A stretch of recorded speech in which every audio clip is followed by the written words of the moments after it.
What's going on, everybody? Welcome to Friday Night Live. This week, again, I'm trying to wrap up projects that are hanging around the shop.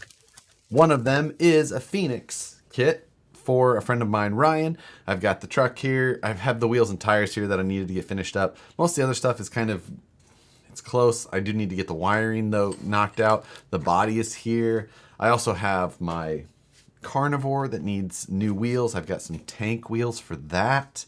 We've got the Nationals truck sitting here in front of me. There's things everywhere to do. So Nicole may be here, probably not. Who knows? But either way, we're getting stuff done tonight because it has felt great to get some stragglers out of the shop. And this is one of them. This was a holdover from last year. This year, obviously, as we've discussed on other shows, the year of no. Not taking on outside things. I'm just going to keep doing what I've got going on. So anyway, hopefully everyone had a good week, good enough week, or maybe you're just happy that it's over. Let's see. Hello, Georgetown, California. Wrench on overseas with the daughters of watch. Looking forward to making some more Cincinnati chili this weekend. Sounds fantastic. I haven't eaten yet. I forgot to do that on the way home. What's this on the left of the screen? That's the Nationals truck. You'll see more and more of that as we keep going. TIG video was great. Yeah, a little clip on Instagram that we had popped up. Everything is just going so well. Cheers to Friday, everybody. Does Nicole cut Josh's hair? No, I went to a barber. I still go to a barber just because it's easier.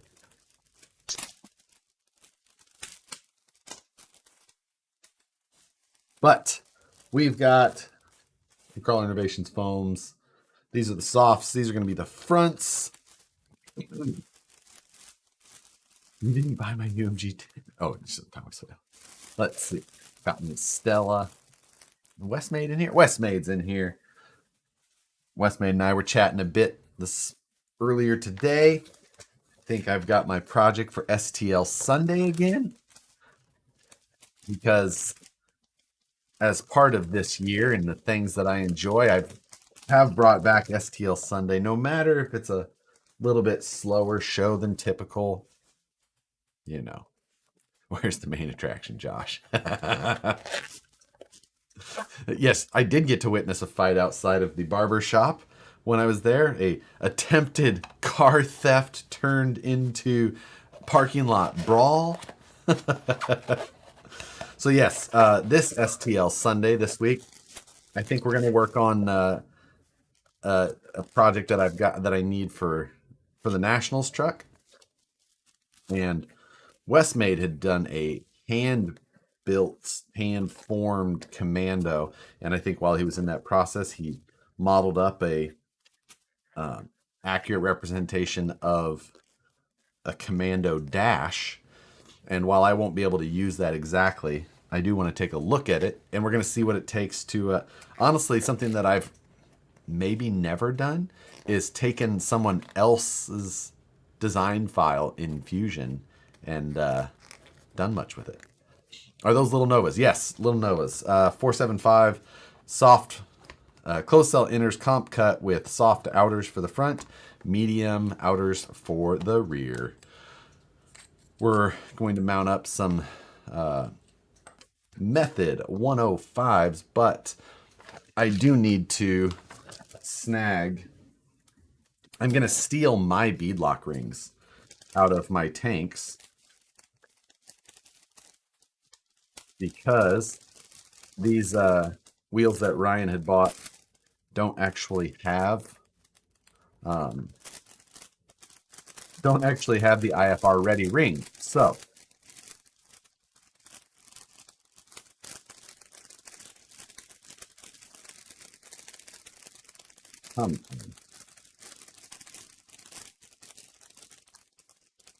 you are dropping frames. I am not dropping frames. That may have been your connection or YouTube, but I have not dropped any frames.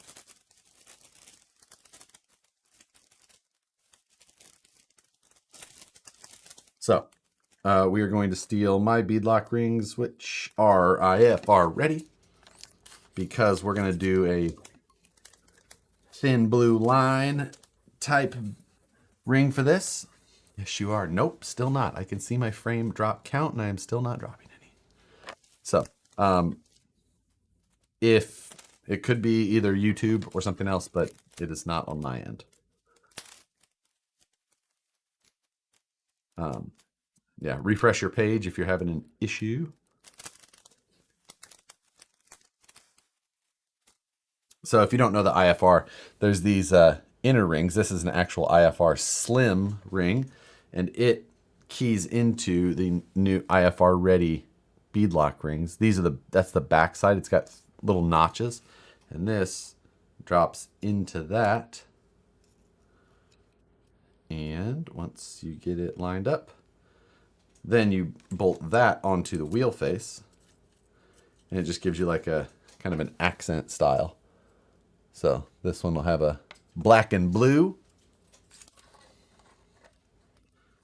like that dude's face after he got attacked in the parking lot of the haircutting of the barber shop. Shoot. There we go.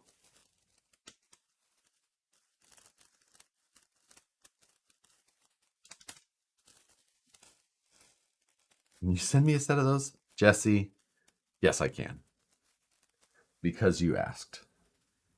I believe you have my information. Do you need longer screws when you add those? No, you do not, because these rings are made specifically for it.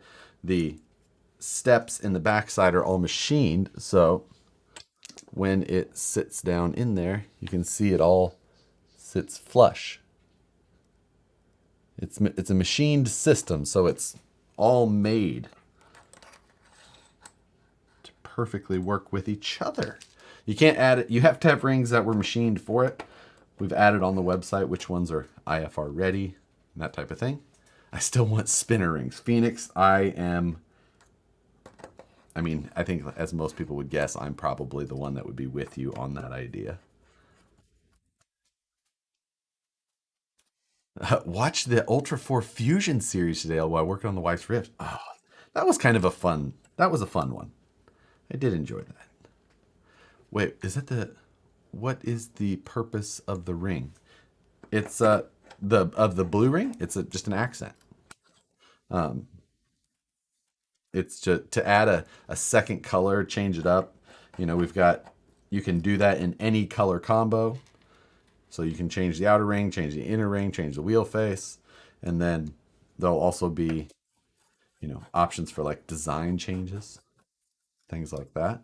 So all kinds of stuff. It's all about being unique. I wonder how many combinations there really are. I would have to do that math, and that would be a lot.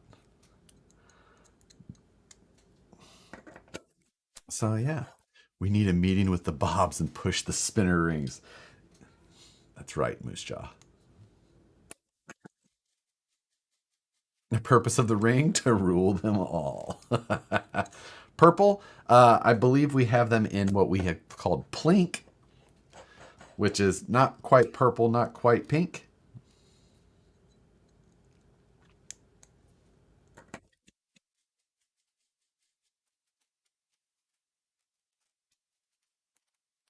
Let's see. Yes, glow in the dark rings. Oh, now I think the only glow in the dark ring you usually keep in your wallet. Factorials, exactly. Just like the number of combinations depends on what's in stock. That's true. Cats are on one.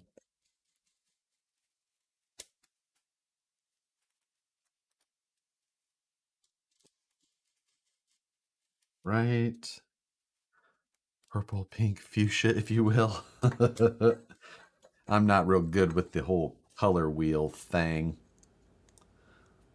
I really only wanted black, clear, gray, and orange, but you know, people thought that was the bad idea at work. Have you seen the Usakani D318 Drift Trike? I have. I built it on a Friday Night Live, and it is on a shelf next to me. I have the Tuk Tuk version.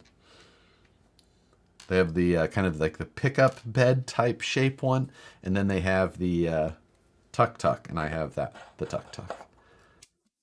So that is, it's a fun little car actually. I had fun drifting it. Having my element 24 going to push me into a 110 scale. That's a good idea. The 110 scales are the place to be. Although the new SCX 24 does look fantastic. How about raw aluminum look? Not clear, just raw. We don't do that because raw tarnishes and then the product looks bad over time and things like that. So no, we don't do raw for a reason. You know, especially on a thing that is meant to be outwards and shown like a beadlock ring. Whereas we do sell, the only thing that we sell in raw really, other than like a couple of little things, is the SLW hubs. So I like tarnished aluminum too. I like tarnished aluminum though.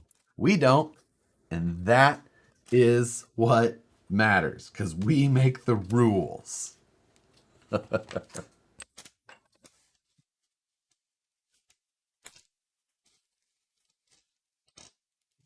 Right. So if you vent your tires, why not just drill a hole in each of the rims? There's a very good reason specifically for that, and that applies directly to what we're doing right now. And that is because depending on the type of foam that you run in your tires, specifically like these here, this inner foam is a closed cell foam, so air will not pass through this.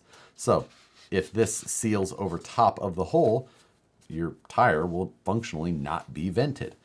Also, you have the wheel and you have an inner clamp ring that goes over that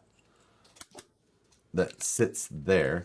So you either have to make sure that there's an air gap that can get around there. You have to have a hole through there that also lines up. Either way, there's just a lot of things. And the easiest way is just to vent the tire. And there's nothing wrong. Venting tires is easy to do. It doesn't cause any issues. It's better than drilling a wheel. So there's lots of reasons. So, yeah. Have you ever watched a YouTube channel called Fabrats? Nope, never heard of it. I have not heard of that one. I've been watching another channel that has a weird, it's like MCJ or something like that. I can't remember what exactly it's called. I have to go back and look. But lots that the full size fab I've been watching was them.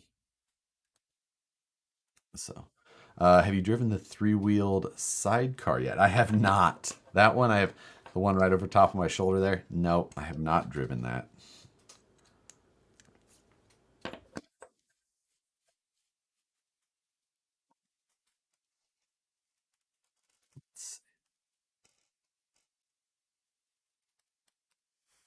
I just saw Paul. Oh, talking. That must be people from the series. Um, let's see. Trailmater on YouTube. uh, let's see. Poking a hole in the rubber, easy to do. Make sure that's what you want to do, because like the other scenario, the results can't be. Well, you can't undrill a hole either, really. I mean, unless you're welding it back up. So, and a pair of tires is like what, like $30 or something like that. So, and if you wanted to, technically, you could just, you know, glue a piece of rubber on the inside if you were really that worried about it, but or just put a piece of tape on the inside, something like that. You know.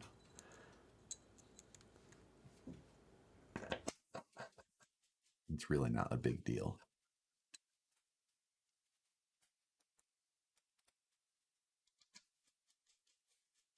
Have you ever used plastic knitting mesh from Hobby Lobby? Nope.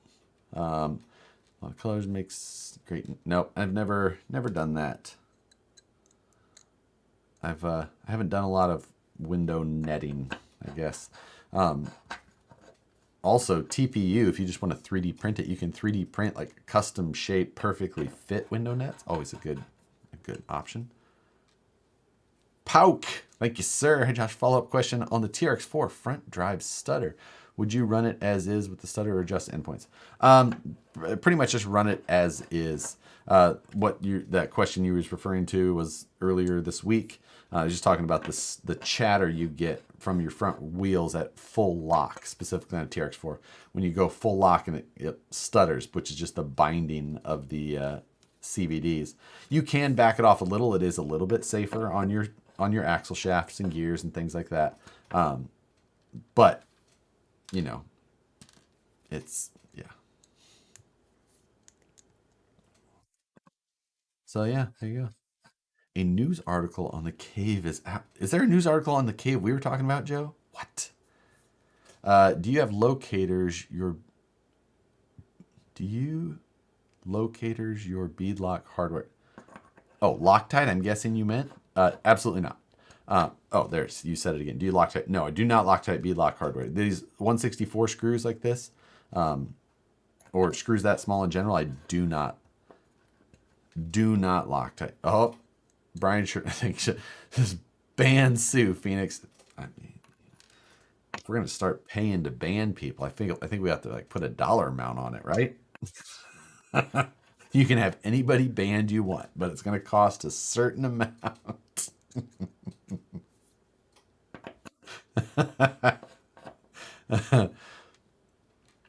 Your hex driver cab should be blue. Tony, I don't believe that's true. I think that in the instructions it says that the 1/16th is supposed to be red. Because I made the rules. My Venmo information is ban that.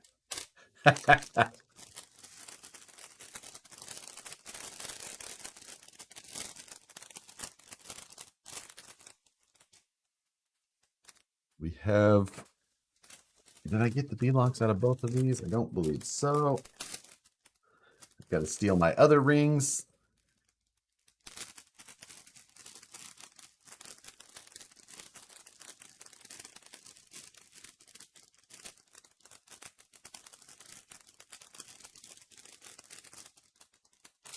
Yeah. Let's see. I'm amazed I'm still here. um, where do we see? How did the welding go? It's going well. I've got the truck here. Right now I've just been tacking tubes together. I've got a decent amount left to let's see. I've got 1, 2, 3, 4. I have 4 tubes for certain that have to go in. 050 is red. No, the 050 is clear because like my methodology on that was that the smallest one, just like in the metric size 050 or clear, was for 1.5, then red, then blue, then gray. Same for the standard.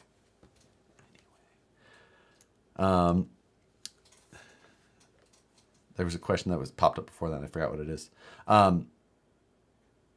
Where'd it go? Do all Method 310 wheels have the IFR ring or just certain colors?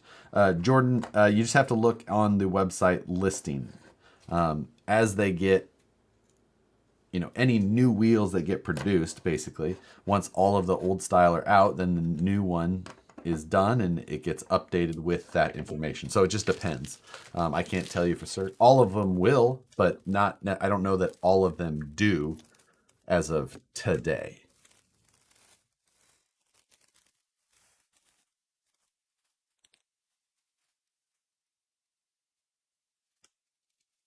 So Ben Benavides, thank you, sir.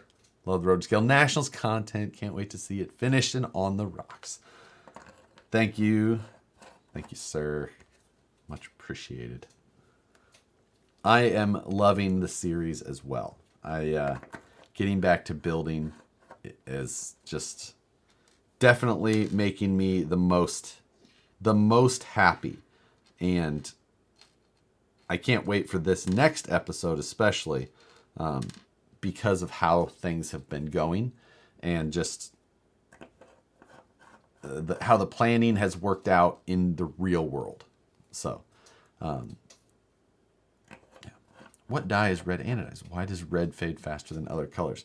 I mean, I honestly don't know the chemical makeup of each of the anodizing dyes.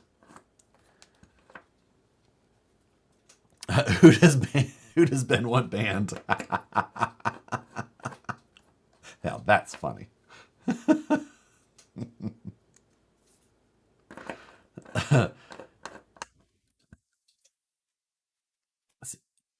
Upgraded servo for the trophy rat. Oh, someone grab that spammer, would you?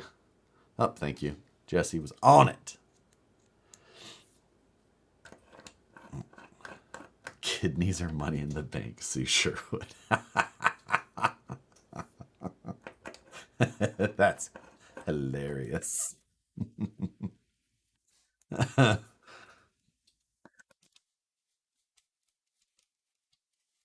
So, does that make the hospital an ATM? Or have you started pressing any of the forged carbon yet? I have not. That is. I'm so nervous. So nervous to get that done. I need to finish printing the molds. I should, after this show tonight, I need to get that. I need to hit go on the printer for the bottom half of the other half of the bottom mold, and then hopefully I can get the other part cut or machine printed tomorrow, and maybe I could press some stuff or start doing the first one on Sunday. Maybe. Glad Wes May, glad you're doing more building. It's interesting seeing all the new stuff you're into. Yeah, I obviously I'm going all out on this one. I had like talking with Matt, just in our private messages. I was saying to him, I was like, I'm rebelling against myself for not doing stuff like that for so long. Finally getting back to it.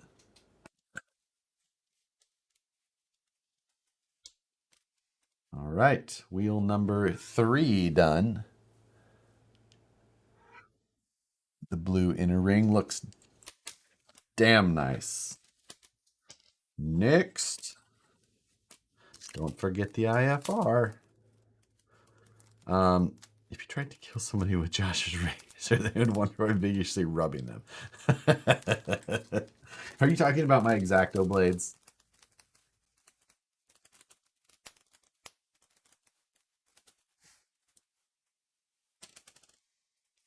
There it is. I was like, what did I do with the beadlock ring?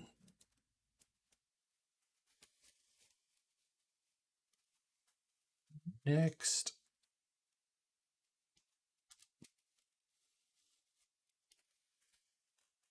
The shoot, drop screw. It'll be fine. Those rims look so good. I think they will. And I'll grab the body and show it again. I showed it on like a live, like a Wednesday night, I think. Moose Jaw painted the body for this truck, and it's a thin blue line-esque theme. So these will go with it quite well. I need to get all the body detail stuff assembled on that one, which I should have had Moose Jaw do. But drop screws. Sookie comes from. Exactly.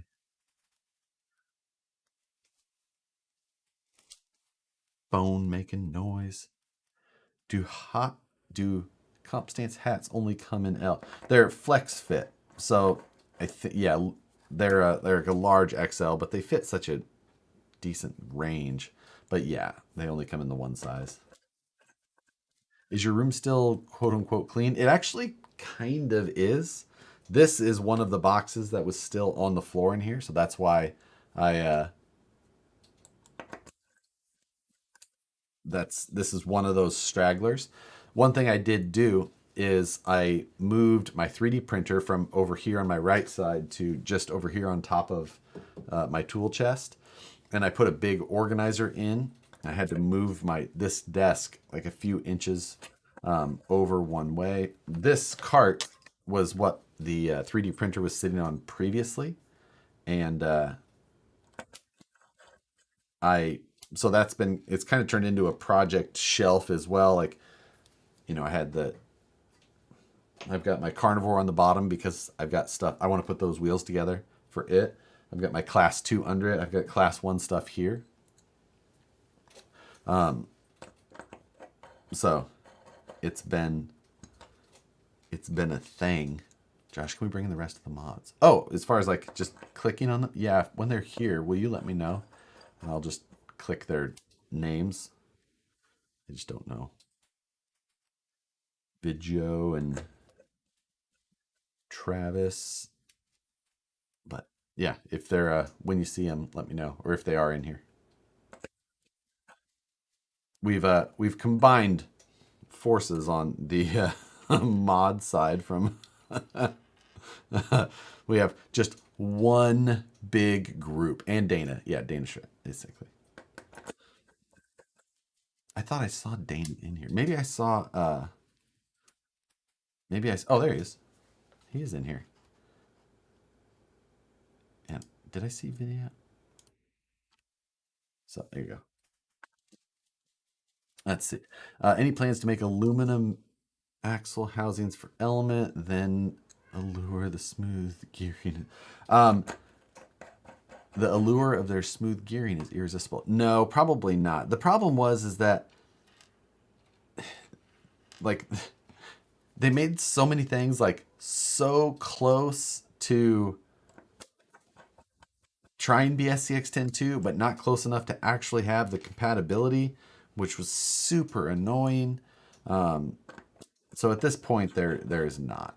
But I'm not saying that it won't ever happen, but like right now, just with the list of things that needs to be completed still, we've got our truck and all that. I'm not saying that the Enduro couldn't absolutely benefit from some axle housings with some better strength to try and keep those gears together. But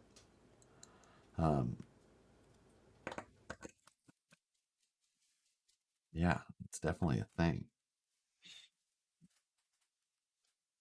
Do any of you guys follow the? I mean, I know we've talked in here about other YouTube channels quite a bit, but one of the ones that I watch a lot of, or watch almost all of them, is Cletus McFarlane Racing. Anyway, they had a live stream last week for one of their races, and the chat got so wild. The live chat got so wild out of hand and like making rumors that about like James, who's like one of the people that oh, there's video. James, who's like one of the people on there, they said like he got in a bad car accident and all this, and it was like a big. So they ended up disabling the live chat, and they're going to keep it disabled for the rest of the live chats. Yeah, and it's like the one thing that they did is like, obviously we have a. I just hit add moderator on video. Why did it not do that? Oh, I did. Maybe it'll pop up as he goes by.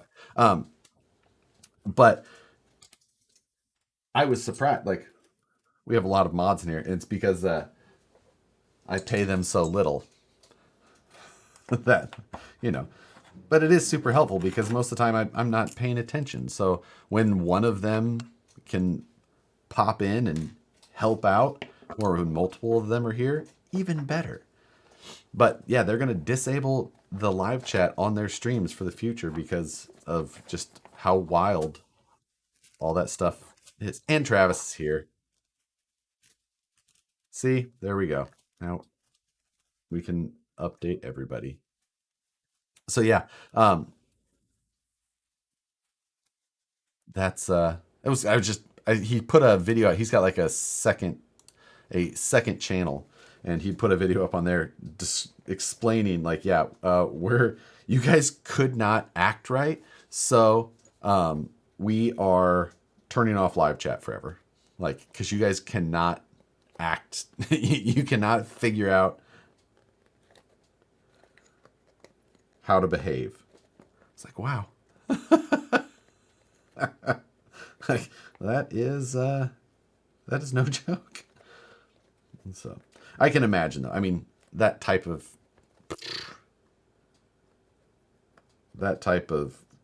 crowd and things like that, it would be nearly impossible. I don't care how, because even if you have a ton of mods, it's not like they're not all trying to read the mess. It's not like, okay, each one of you read every 10 messages.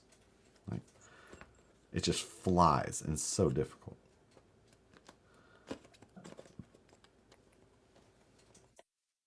Now, I do have some words that are like pre-filtered. So if you type them, it won't allow it to come through the chat.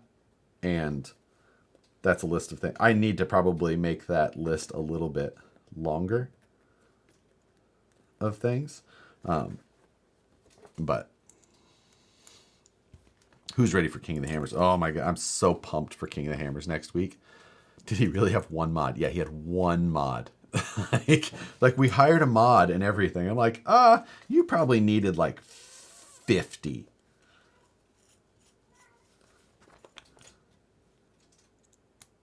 Is Cleese looking for professional mods? Right? Yeah, like, can I no, yeah, they're not, because they're in the video, they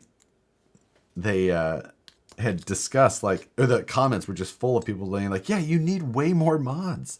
And don't just turn it off. And like, nope, turn it off. It's over. Like, wow. Yeah, there's a number of things that I don't do. No politics, no gun, no Ripper 2 talk. Any of those things, the mods are allowed to hide you or give you a timeout. Saying Ripper 2 is an automatic 300-second timeout just because it's a rule. And if you do it more than once, they get to ban you forever, just to make sure people don't just try and do it. Oh, Jesse said it. You guys are getting paid for this? It's like Instagram influencers. Like, this is all about exposure.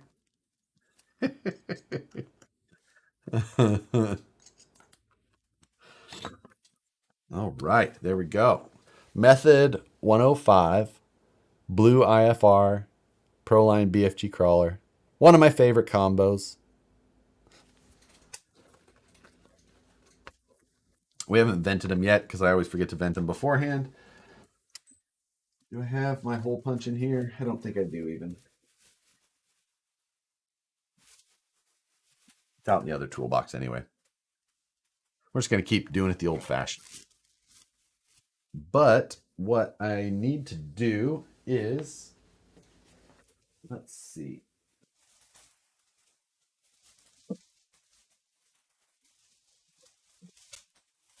Ryan did not buy hubs, so he gets my Blem hubs.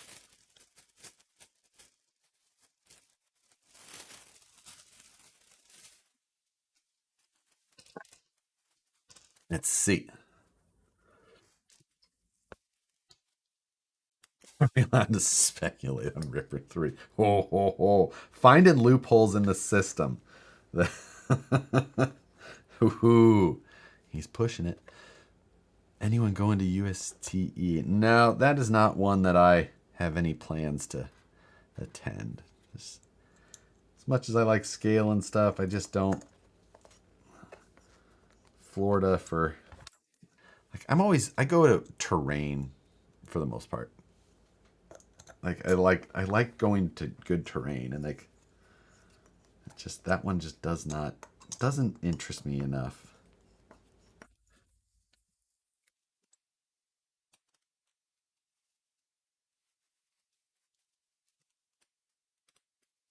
All right.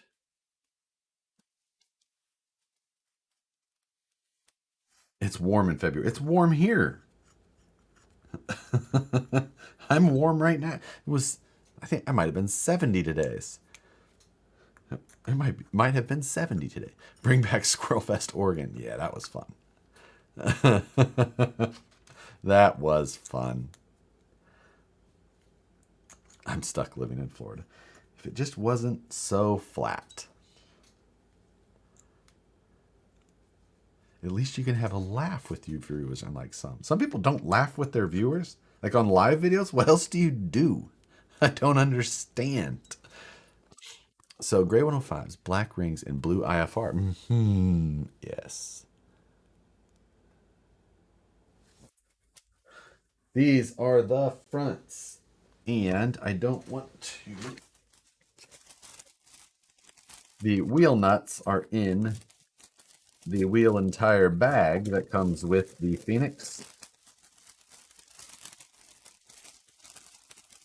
So we need to get them out of there.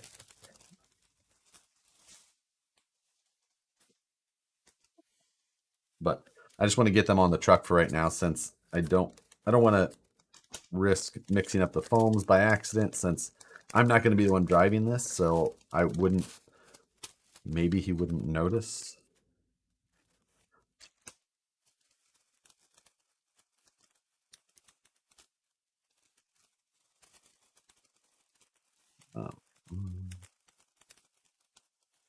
Need blue wheel nuts, like some quadcopter style blue wheel nuts. Yeah, that would look good. After this, we need to go grab the body and show you that one. Let's see. Am I the only one surprised that there's not a Harley Designs SCX24 out yet? Wait, what? Why would I have a Harley? Why would I have an SCX24 out?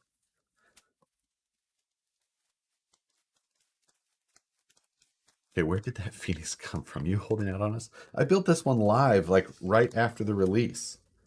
This was the one I built here, and I just haven't got around to wiring. And the we got the paint job back not too long ago, a couple weeks, something like that. How long was it, Joe? What did I do with that freaking wheel and tire?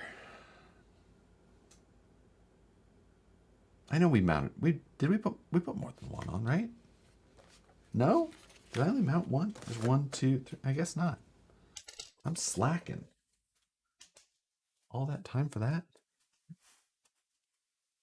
Okay. Thoughts on the SCX24 Gladiator will be added to your stable just because? Ben, I think so. I think, like, honestly, like you're saying, just because. I think it's the best looking SCX24 they've ever done. Hands down. I think that it's I like the longer wheelbase. Is the Phoenix bumper sold separately? Yes, I believe it's on the site already. But yeah, I think so, and I think I'll do the blue. I think that the blue is the one that is mine. It's a 1/24th, not a truck.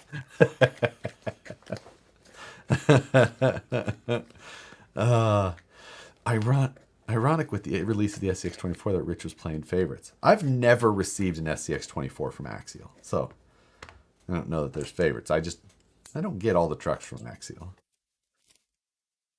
You know, I do work for another manufacturer. But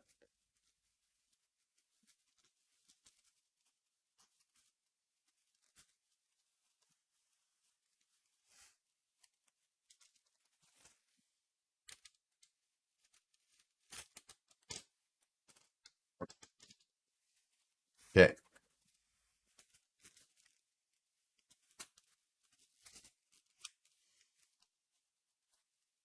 Ben, do you have the new axles under your Jeep yet? Or is that still in progress? Thoughts on Traxxas ever coming out with a 1/24 scale? I don't know. Like I'm super torn on that. Like they obviously have never dove into that segment really. Like they have the Latrax stuff, but that's never been a big focus. I haven't seen a new release of a Latrax in years. So I don't know.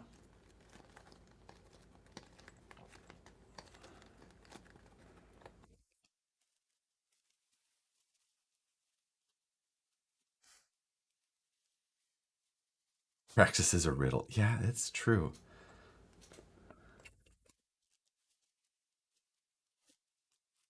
Right.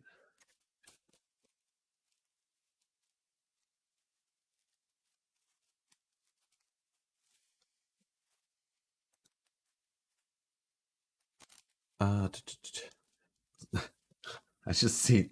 I didn't see what any of it said, but I saw Sue got timeout. Not yet. Sitting in my storage still soon. Then I lure you and Joe to Sand Hollow, Moab, and Uray for some fun. Oh yeah. Yes, I do want to get to Moab.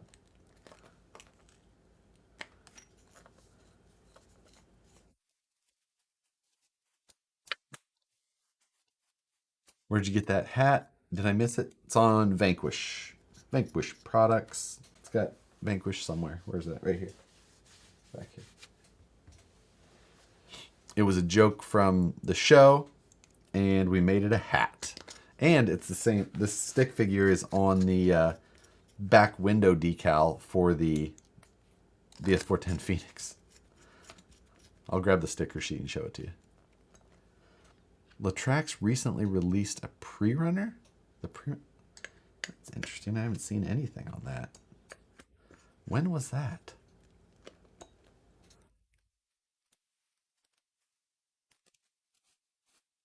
Oh, it was she was dissing Gladiator. Well, it was see, I stand with my mods. I assume that they're right usually. Jimmy Two Horses. Will there be a chrome kit for the Phoenix? It's a possibility. It's a possibility. Okay. The pre-runner was years ago. That's what I thought. Like, I didn't think that was. I didn't think that I had seen anything recent from them in many, well, in years.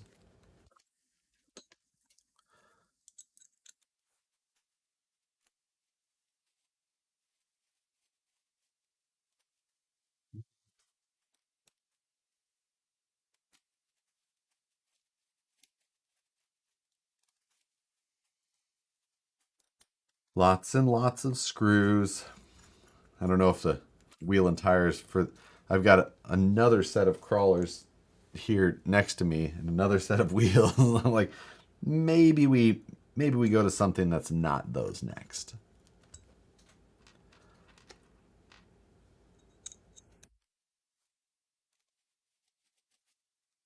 Anyone else waiting on the KOH to go live? It's going to be. I'll usually start watching on like Wednesday.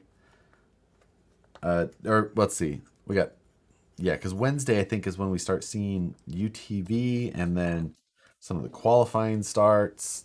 And where are you watching KOH? I watch it on ultra4racing.com.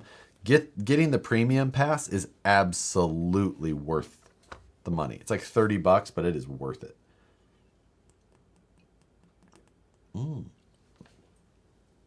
Tomorrow's class 11. Is class 11 the bugs?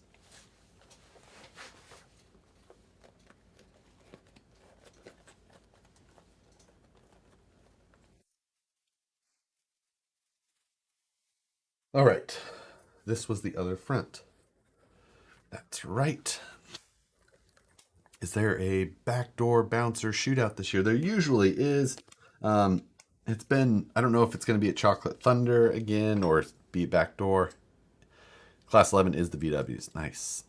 Yeah, I'll start tuning in my productivity next week. When does Light Bright Nation race? Oh my god, that was the most annoying. That was the most annoying. Like, Light Bright's fine. I don't mind them. But Man, the annoyance of the fans that came in there on the live chat made me dislike them. Like, and I don't dislike them, but I did then because of how annoying their freaking fans were.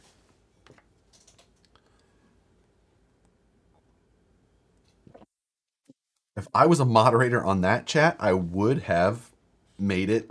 I would have made it a hot word to be just a hidden text.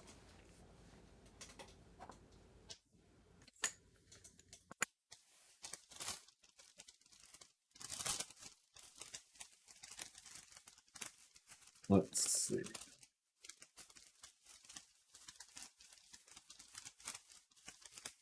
Why have such a short bed on a Gladiator? Because it's still useful. I use it all the time. And then it's a more manageable size vehicle.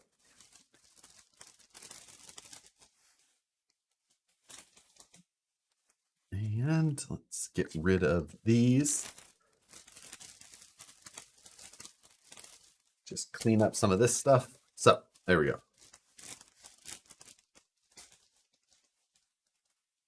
Okay. Another.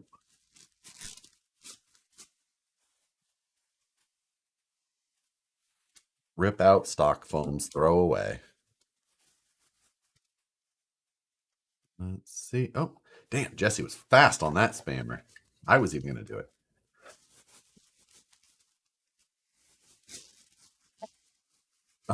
If it wasn't for Vanquish, would you still live in Cali? No. No. That's an easy answer. Next question. I would absolutely not live here otherwise.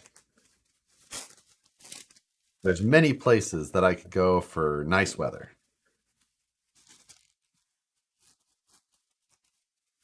What's going on, big red bitch? Not going to cut the sides of the foams? No, never. No, absolutely not.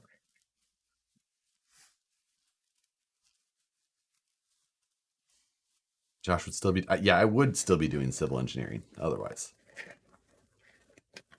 So,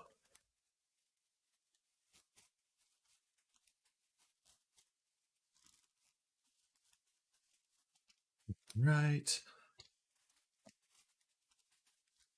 No hole. I poke the hole in the tires afterwards. Just do it with a pair of Lexan scissors. It's easy to do after.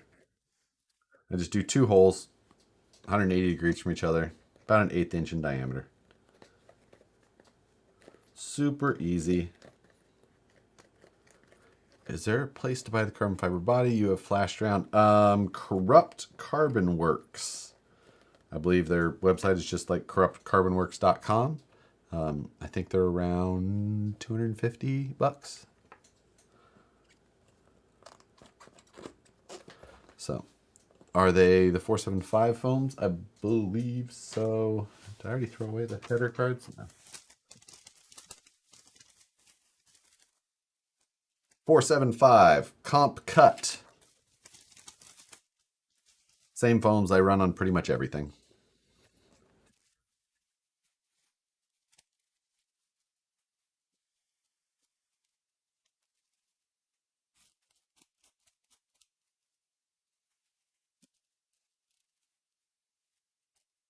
Yeah, there we go.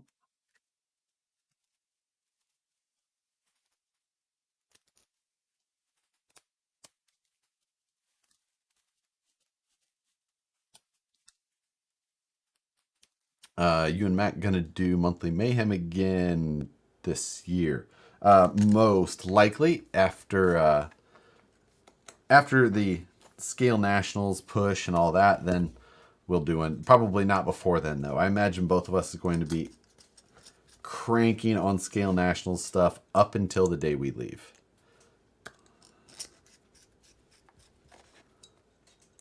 What type of Proline tires? These are Proline crawlers with in the G8 compound.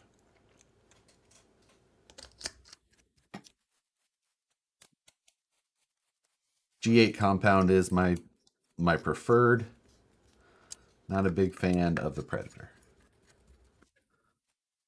So you're the reason CI is backward. I have a box. I have a box of them just in case. No, I'm actually just about out. I need to get a bunch because I have a bunch of 475s for nationals. I have a bunch of 419s for nationals. So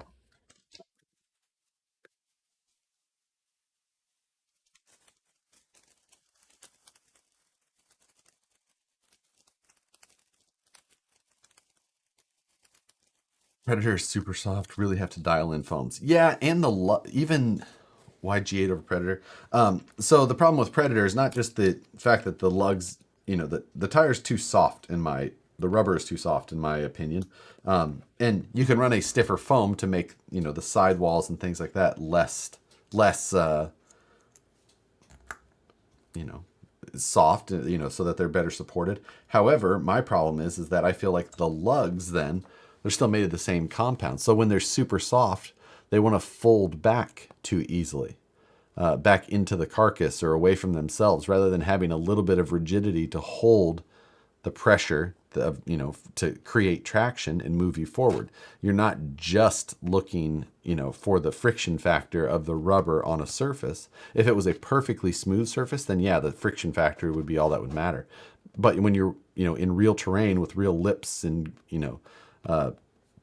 surfaces and edges, you're fighting for those. And with the super soft tire foam or super soft tire compound, it just folds away too much and doesn't give you the forward bite. And as they get warm, they get even worse. So, even with proper foams, the only time I've ever liked Predators is when it's been like really cold. So, and we had an event that was on the coast. It was like right on the coastline it was 275 on their site for the carbon body. Yeah, that sounded about like what I thought it was. I keep saying Josh and Matt need to do skins bet for each course at Nash. Yeah, I'm on board for this, Matt. Or on board with that, Ben. Matt and I should.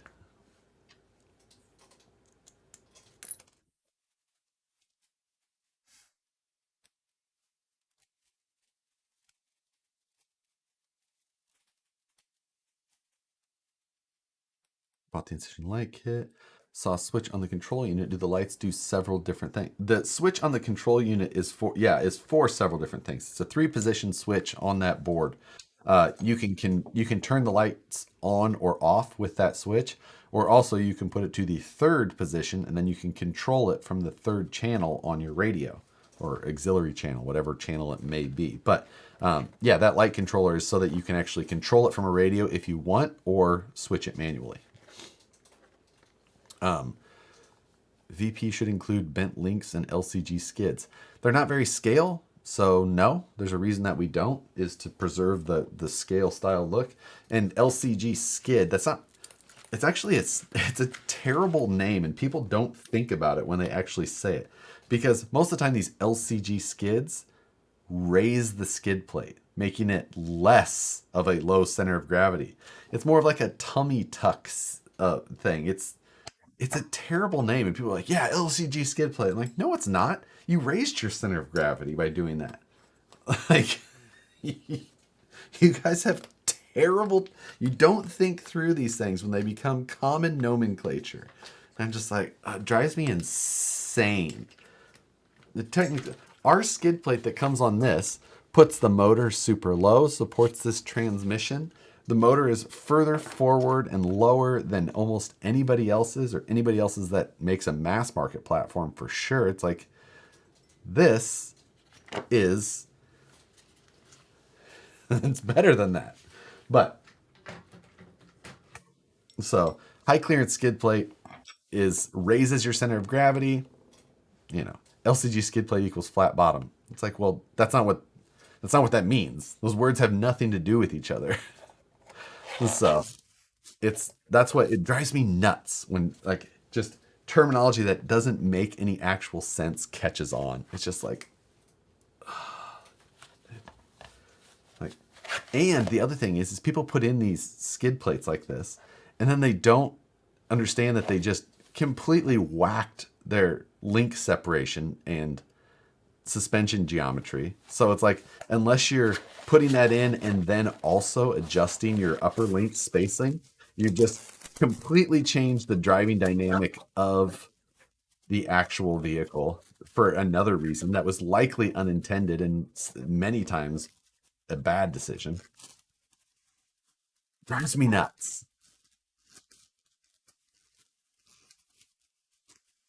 Drives me nuts. I will not get off my soapbox either. Because that is what Fridays are for.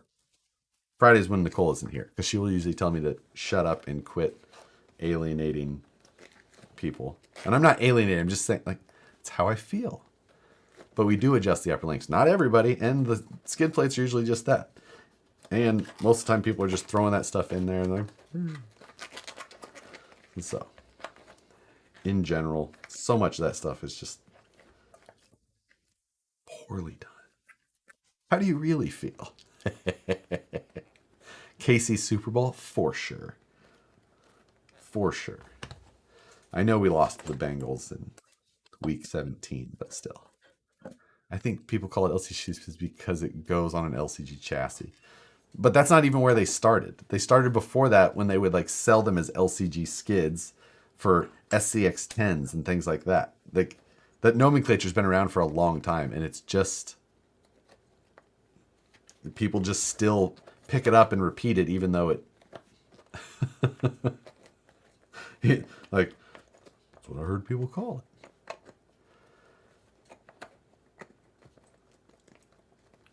That's what are your feelings about using shock keys? Shock keys can be fine. LCG equals angry Josh. Exactly. Because people, it drives me insane. So many reasons. People just throw, you know what word drives me more nuts is belly draggers. Like, yes, my belly dragger. I'm like, no, that's not. That is not a belly dragger. That is a flat plate chassis. And it's not even like what the real belly draggers were like. Like, the word belly dragger came out when they were building cars that the bellies were dragging. I'm gonna have to go look. It's on my old YouTube channel. I think I have a video of one. And it was done by, what was that brand? I'm gonna have to look it up. I think I uploaded the video in like 2008. YSS Crawlers. YSS Crawlers is who made it. And they made this chassis that had like this wild hinged shock thing. And it had like a quote unquote skid plate on it that was just so that it was like, it would literally like drag. It was like a earth mover road grader thing. So which is more of a soapbox issue? Incorrect roadway design or flat rail LCG? I mean, I really only have a YouTube platform that supports one of those.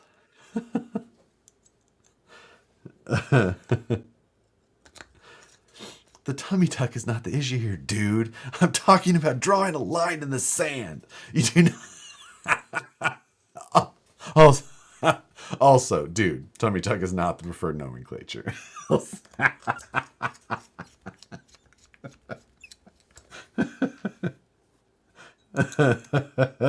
Oh, I love a good Big Lebowski reference.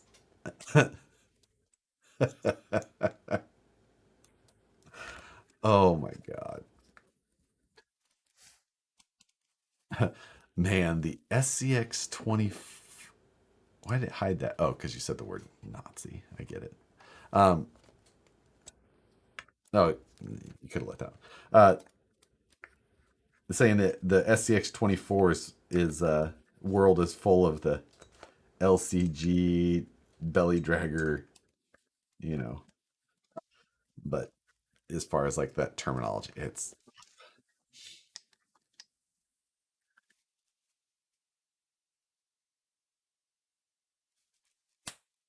yeah. Josh, you have any GCM rigs? Nope, I do not. Can't remember if I ever owned one personally. I've worked on a couple, but I don't think that I have ever owned one. obviously they've always been more of a scale first, and that in many cases has not been what has fallen on my shopping list. Um, the skeleton was like, yeah, I remember that one. That there was one for the China JK. I almost did one of those, but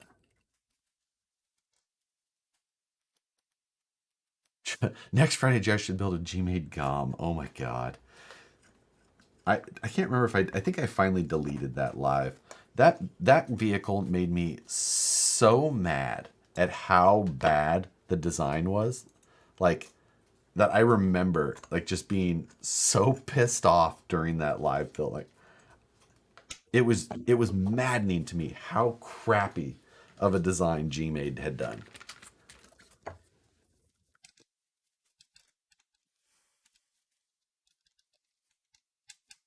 What's going on? Matt is here, everybody. Do another cross RC build. I think that is another one I will also gladly pass on from now on. I've built 3 or 4 of them now, and every time I have somehow forgotten how bad of an experience that it was, and then decided to do it again. So I think that I'm going to try and remember. If I decide to again, someone remind me that I said that and that it is a terrible idea.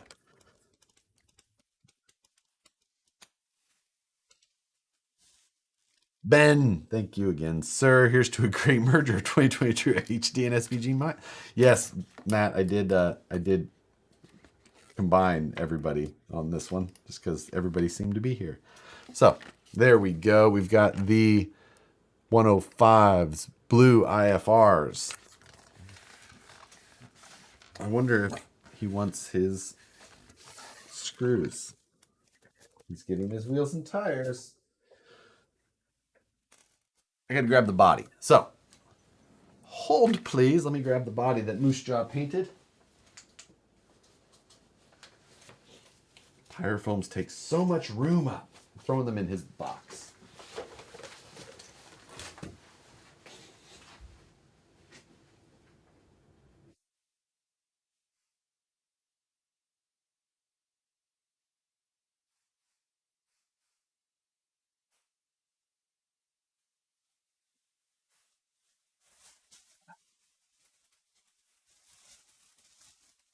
All right.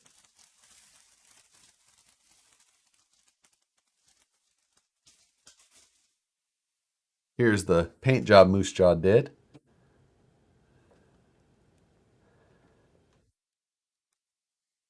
So, but we still have to put all of the,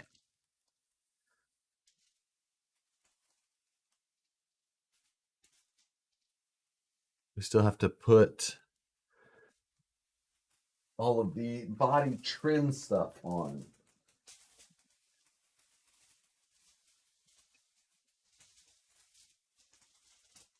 Oh, and I guess we have to build the bed. Dang it!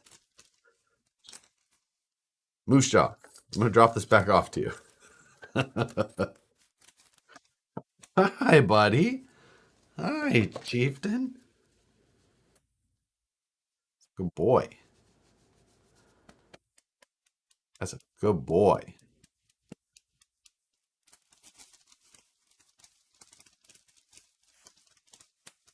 Why did I not give all this stuff to Joe to...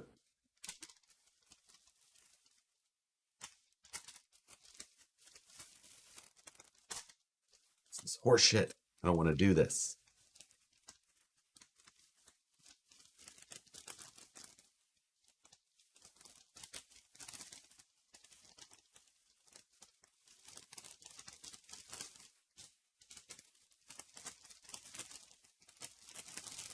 Found a job with no body bits. It was a that was a mistake on my part.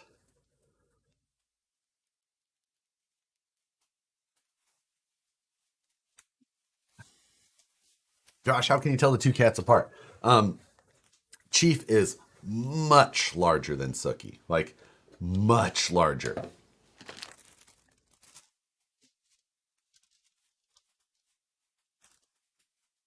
Yo, stop licking the box. He also licks packaging material like crazy. You can't make him stop. So, and yeah, Chief is like 16 pounds now. So, and Suki is like 9. So there is a massive difference in when they jump up on you. You know.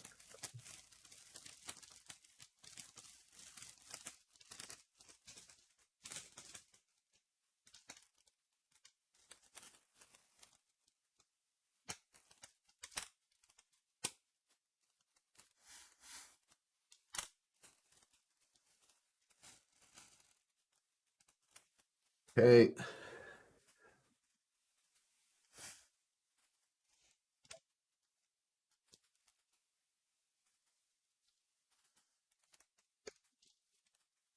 We've got the. I wonder if I can. I could totally do this without any instructions. Let's see. How many times do I screw up? Because I don't know if I want to tell you how many times I have actually done this.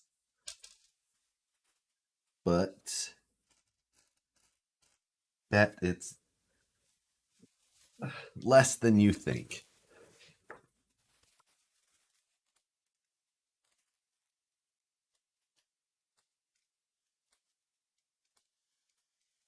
Okay. We're just going to be smart. After assembling 5 of those, I can do it without instructions. Moose Jaw, I think that if I had done 5 already, I would be able to as well. But that is not a number that I have reached yet. Because Brandon painted mine. Don't send the 10 millimeters cap heads right in. Wait, don't send the 10 millimeter cap pins in right now. It says 12s. Is that incorrect? I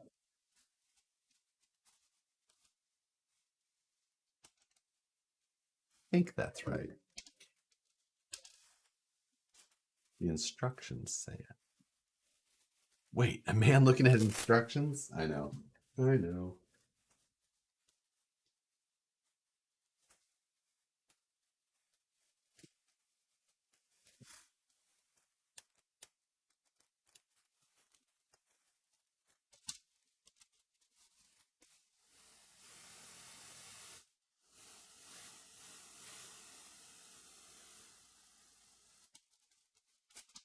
Here we go. Anyone can, no. Not printing bodies is like a, 30 to 60-hour thing.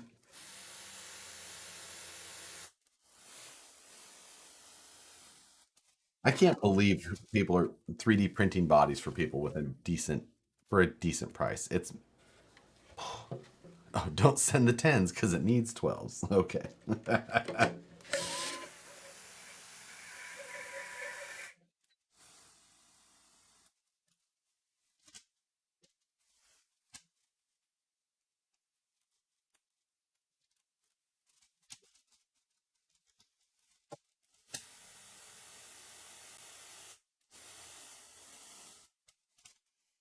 Yo, I prefer cars with a Gallo 24. Matt got through Fast and the Furious 1.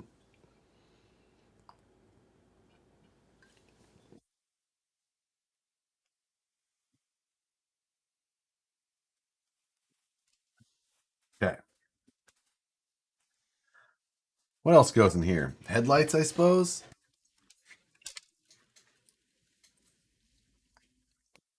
You ever thought of starting a local to you comp? I'm semi-local to you and don't know any comp. There is several local to me little comp groups here and there. I think we have one coming up at the very beginning of March as a class 1 comp. And there's more, but I don't remember off the top of my head. But yeah, there's a couple. At Rob Montana, thank you, sir. Friday Night Fiver. Off to watch Ozark with the wife. It's a good show. I'm a big fan of that show. Nicole does not like that I say that it is so close to reality for that part of the country, just because she spent a lot of time there as a kid and a young adult. And a lot of it reminds me of some of her family.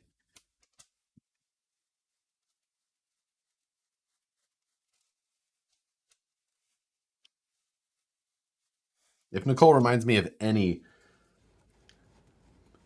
TV figure, it's Ruth from Ozark. She would not appreciate me saying that. And I likely wouldn't say it with her in the room.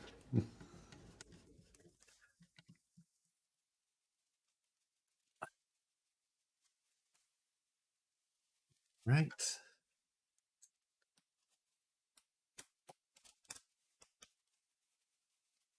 So much work to put scaled details on bodies.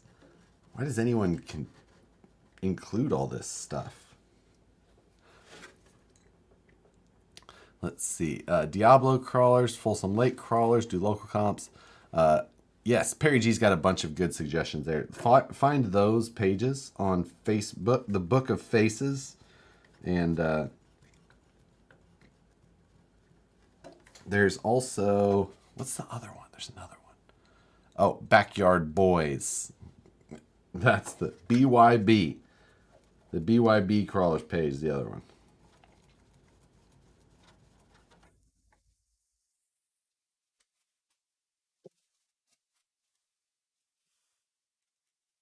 Okay. Let's see.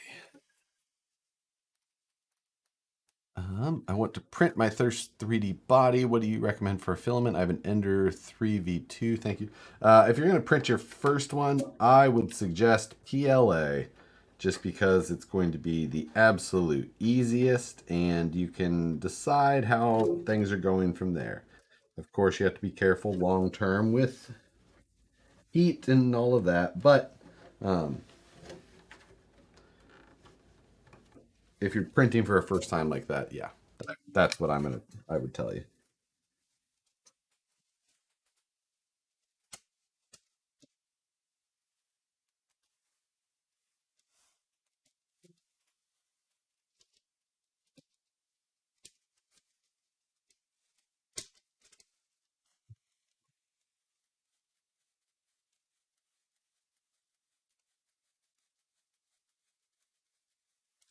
These headlight bezels are tucked right in there, aren't they?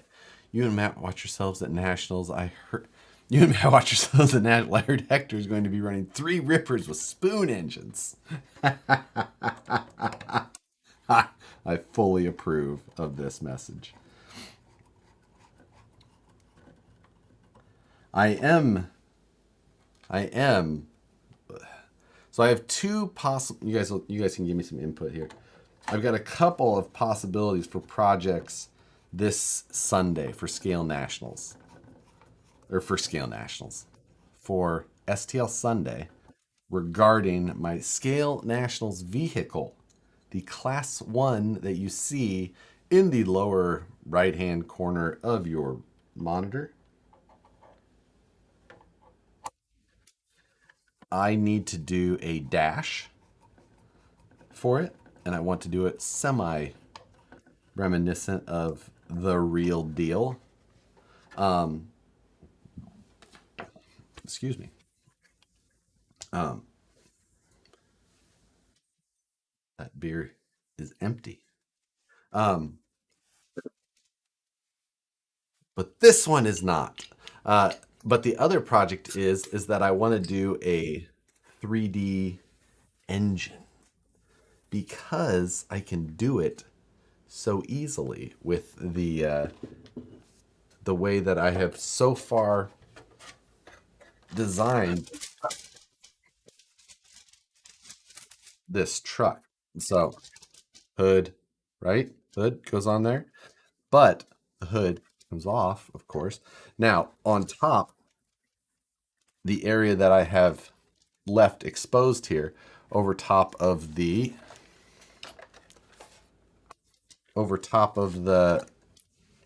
spur gear area and then the servo. So I'm going to make a cover that will bolt on there that will represent the engine.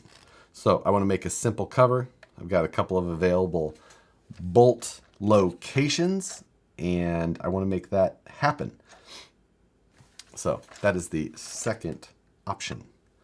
3D motor points, big points in the old scale comp world.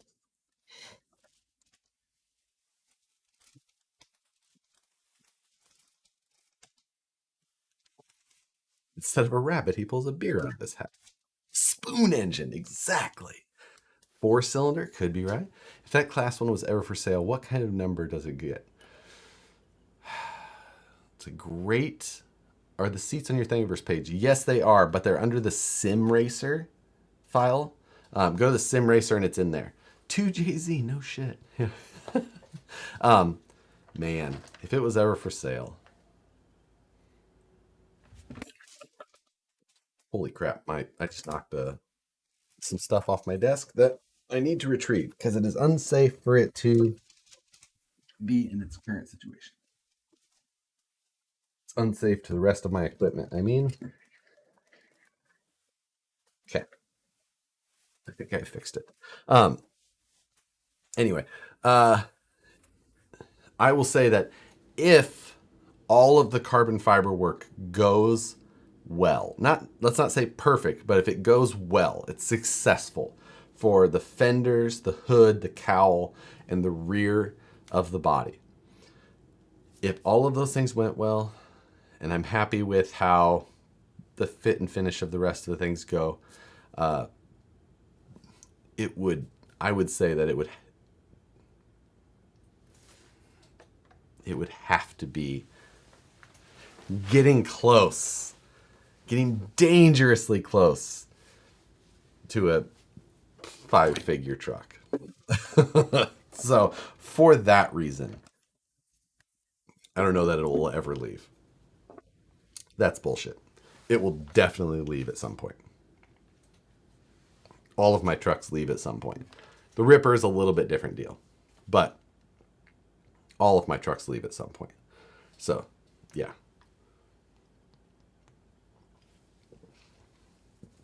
In raw cost alone, not including time, raw cost alone, this truck is hands down the most expensive thing that I've ever.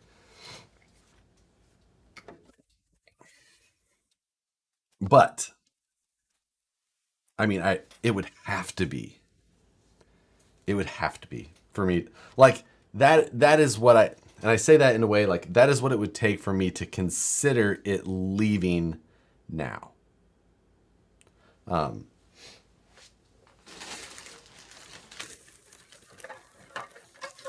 So the reason that I say it, like, if I thought that like I was just selling it for what the price I think that it would be, like whatever, then it would be less than that. So yeah, I know it's a weird way to say things. None of it makes any sense. It doesn't have to make sense though. But for me to even consider selling it at this point, it would have to be like stupid close to $10,000.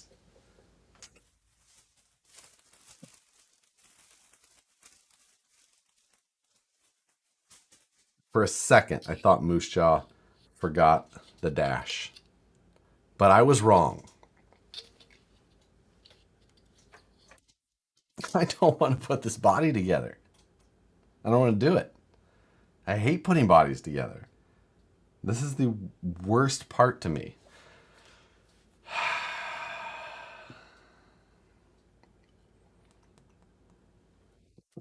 You know, the only reason I would consider bring it to the shop tomorrow at the shop, Moose Jaw, that is a done deal because you know you can get paid for it. done and doner. This stuff, they're just gonna pack this back up in this little bag here. That is all Moose Jaw had to say. Good deal. Let's put these little screws in a bag. We don't want Moose Jaw having to dig for stuff.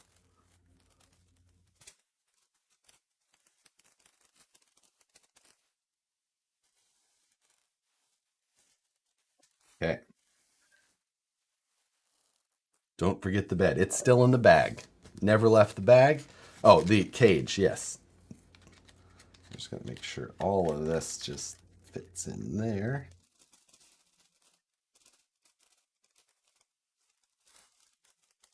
So, roll that up.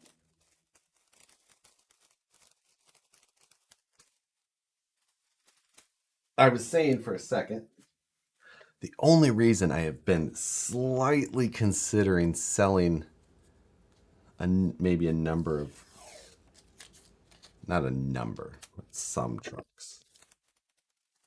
There's another toy.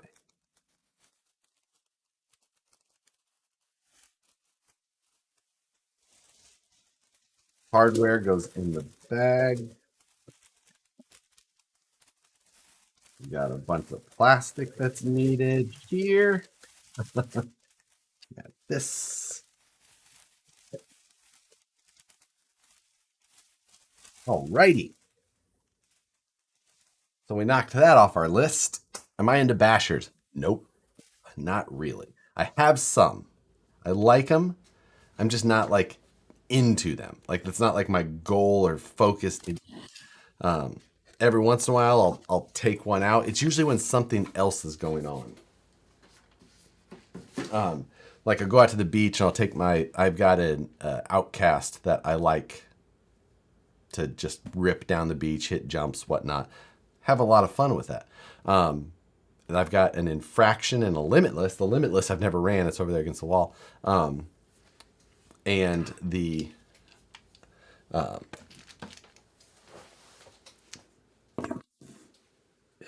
but yeah, it's usually like it's like it's something to go play with other people while I was at a crawling thing. Like I've never like gone bashing just to bash.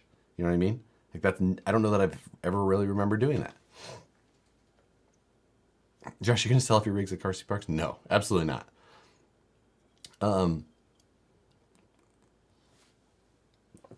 No. But there is something I want. I've wanted it for a long time. And I had one. I had a version of one in the year 2001. And I had it for 7 months. So. But then I didn't have it anymore.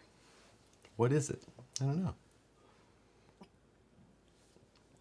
So, I had one in 2001 for 7 months. And that was it. So, motorcycle. No, I had motorcycles from 2001 to 2014. So, it's not a motorcycle.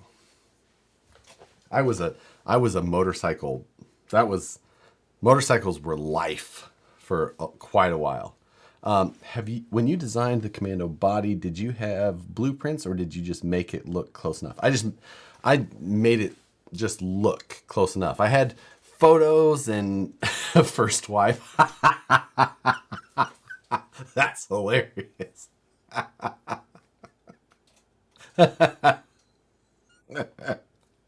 That's good.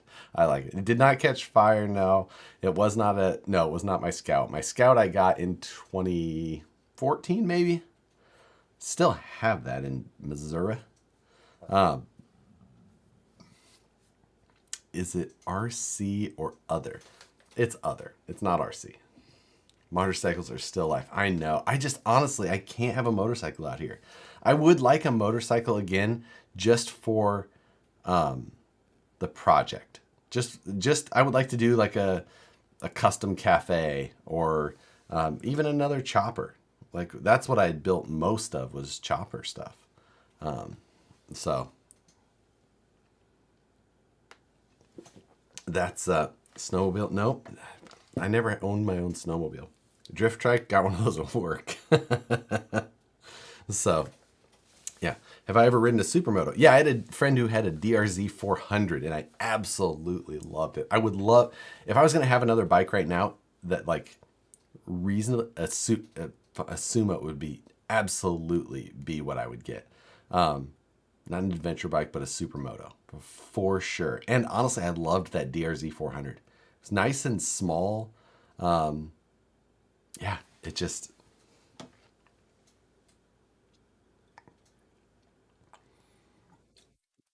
I would love a supermoto. But again, I or motard, yeah. I just can't I can't ride on the street out here. Single thumper, yep. I, let's see.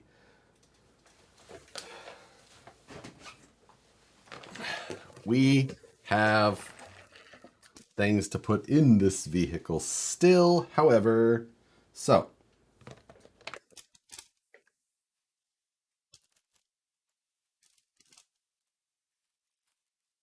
we're going to drop in a bunch of good looking servos. We got an ESC, the whole deal. Let's see. Honda makes a street legal at 450 now. Yeah. It's not a motorcycle. I'm just saying. Not giving you guys many hints. I'm not trying to give you many hints. You're getting a house. I'd love to get a house. That would be a much better answer, Jesse. But my RC cars are not going to get me a house. I'll tell you that.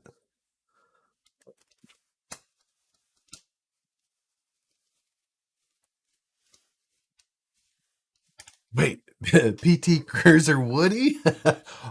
You know what's funny about you saying that?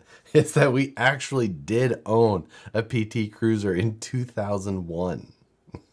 We owned here's a terrible fact for you. We owned one of the first 50 ever PT Cruisers. Yep.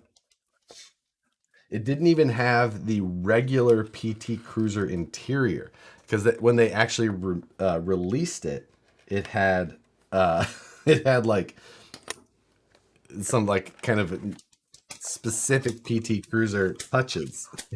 Ours had like straight up Dodge neon touches.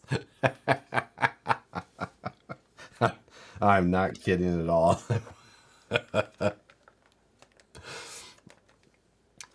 So I don't know that I saw anyone say it. I'm not saying that anybody didn't, but I definitely didn't see anybody actually guess what I'm thinking. But Paul Schulman, thank you, sir. Hey, Josh, love STL Sunday. Semi made a comeback. The first series helped me through Fusion to create my first project, and I'm finishing printing now. When I'm done tweaking it, I'd like to send you one. Hey, thank you, sir.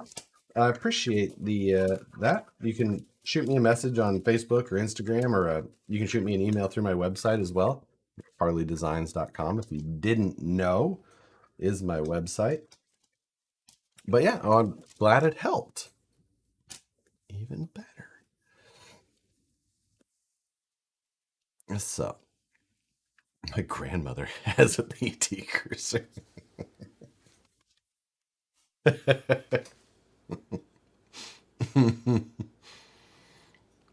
A moon buggy. I never owned a moon buggy. Like I said, I owned a version of one of these in 2001. I got it in May of 2001 and I had it for 7 months. So, in what year you say you had? Yeah, there you Wood burning pizza oven?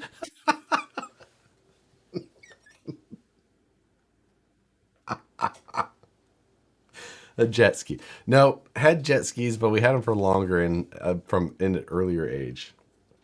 Okay, these are the servos that we're going to drop in here. These are low profile ProTech because why not? Because cool.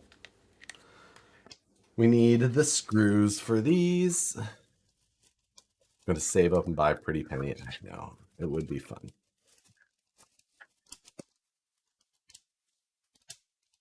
A used hot tub. Oh, someone may have said it. Someone guessed it. So, let's see. Drop these in here.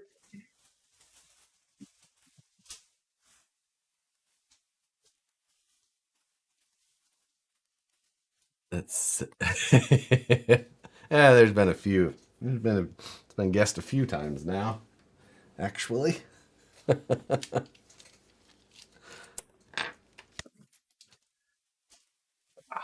I'll say that Nicole she would approve is the thing. We'll see.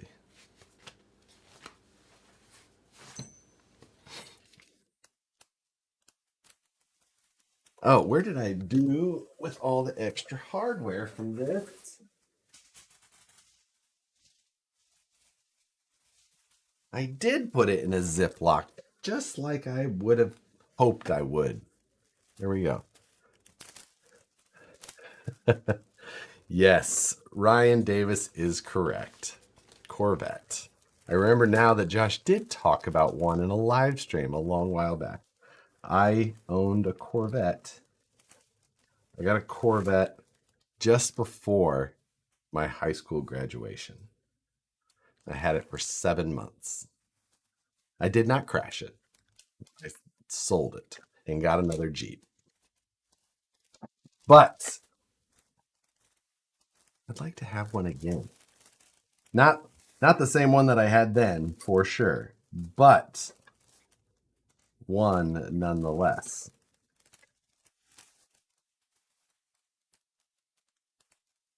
The new Z06 is insane. The new Z06 is insane. However, I am in no way talking about a C8 Corvette.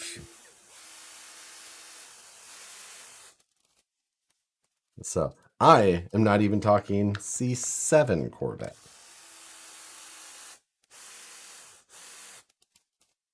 So I would likely be talking a C6.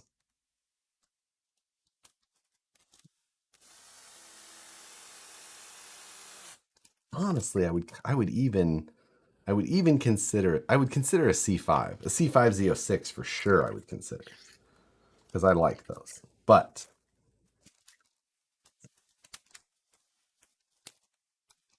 that I've always been a Corvette person. I had a C4. That was what I had in college. Well, yeah, I had it in high school right before I graduated, and then into college. I ended up selling it because I had a Jeep before that. I had a 1997 Jeep Wrangler, and I loved that Jeep. Here's a crazy story. So I was going to go away out of state for college. Had toured, all that, and had kind of looked at and thought what I was going to do for college, and pretty sure that it was my dad, being the shrewd negotiator that he is. He, I think, made the business decision to say, "Hey, what if you stayed and went in-state college, and I just got you like a new car, not a new car, but like I got you some fun car." And he tempted me with a C4 Corvette in the day, and I was just like, I could do that, and I fell for it. I think that in the end, it was a great decision for both of us, probably. It probably saved them a lot of money since my parents were uh, gracious enough to pay for my extended education. And also, uh, I was lucky enough to have the Corvette. But then what I found out is that at that age, Jeeps, girls loved Jeeps. And then I got the Corvette. And you know who wanted to talk to Corvette? People, dudes. Dudes wanted to talk to you about your cars. And I was like, I'm not trying to talk to dudes. I want to talk to girls. So after 7 months, I ended up selling that Jeep, and I ended up picking up a new 2002 Jeep Wrangler. So that is the story of my car history at that time of my life. Taylor Cook, thank you, sir. Hope you can make it out to our event hosted by RC Color Addicts called Colors and Coffee in Pomona. Check it out on Instagram. Message me on my Instagram with your Instagram, and I will check it out. Depending on when it is. There's been a couple of reasons that I need to get to the LA area. So yeah. And still only attracted to dudes. Suggestible dudes in high school. No! But I wanted... That was at the very tail end of my high school career. I had a girlfriend at the time. But then I no longer had that girlfriend and wanted to meet more. Even if I still had that one, I still wanted to meet more. And I'm telling you.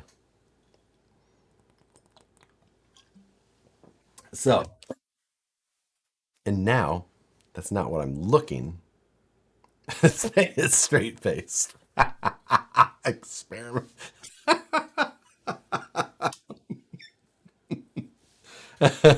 Now you attract dudes with RC. Now, that is not my focus. I'm very happily married to my wife who loves cars. And she would also love if I picked a live stream full of 500 dudes. Probably true. There's 517 people in here right now.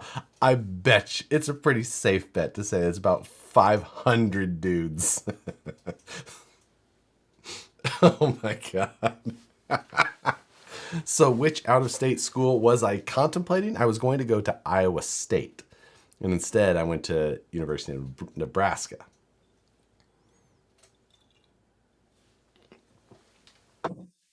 Jesse, it's college. It doesn't count. The 3 girls that were here just left.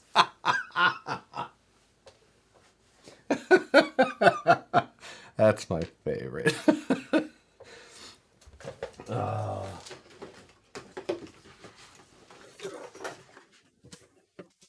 Let's see.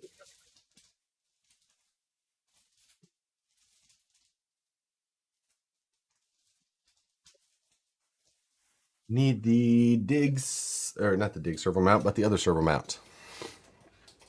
Josh's live streams are giant sausage. Honestly, I think the only time that is not a true story is when Nicole is here, and every once in a while, some of you are able to con your wives into spending time listening to us drone on, and Nicole call me a dumbass.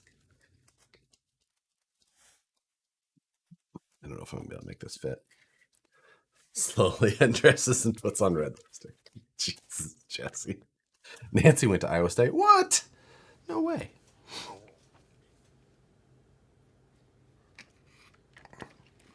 I identify as a tomboy. Some of you may remember that term. You probably can't say that term anymore, huh? That's a good point.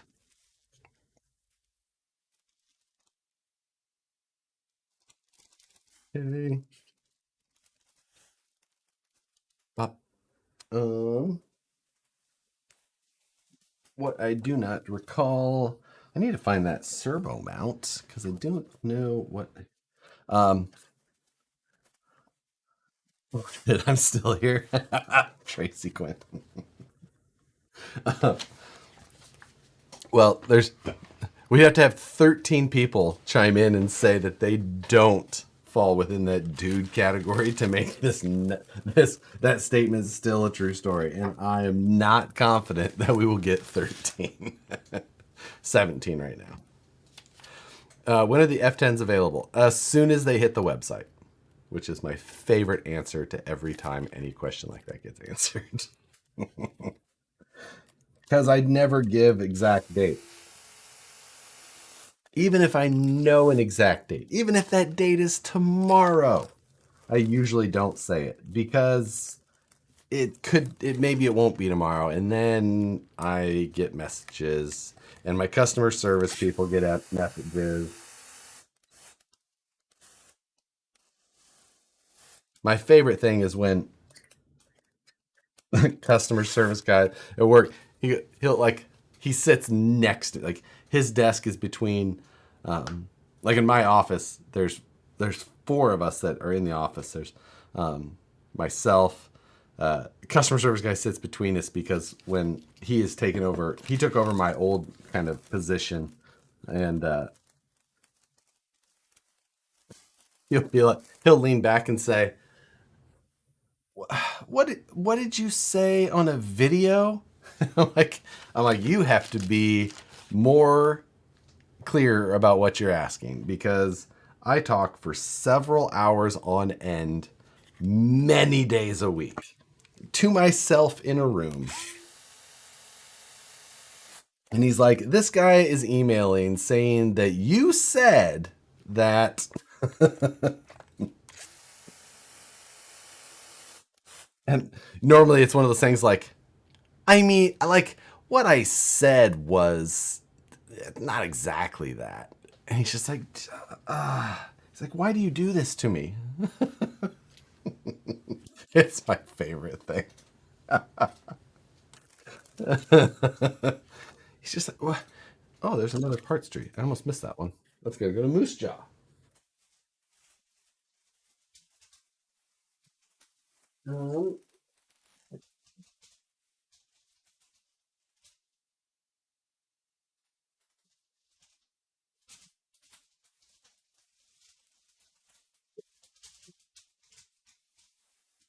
Ah, success.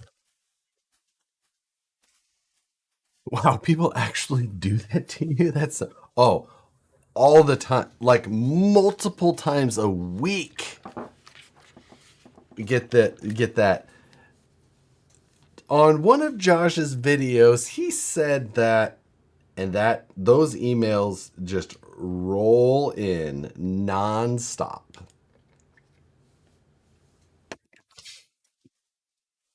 He put capper axles on a TRX4. That's not stock capper axles, because they're not off centered, and the front has to be offset. So the easy answer is no.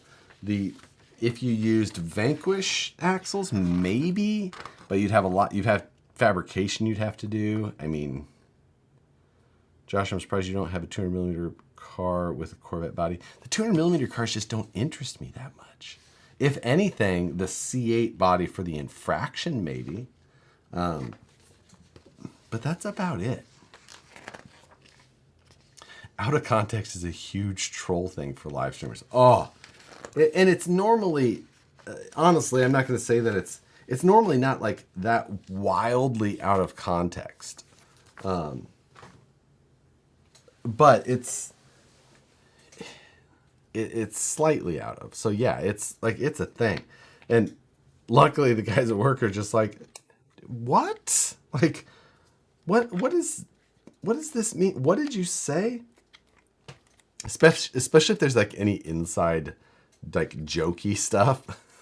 Because the other side of it then is like, I have to try and explain the joke, and it's I tell you what, trying to explain some of these jokes out of context does not play very well.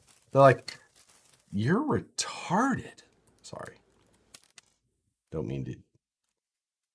They call me that. I didn't use that term. They called me that. They would never. We live in California. Everybody's offended about everything. But, yeah. They're just like, I don't know. Can I call Steve and say Josh said? You can, and he will say, I don't know what to tell you.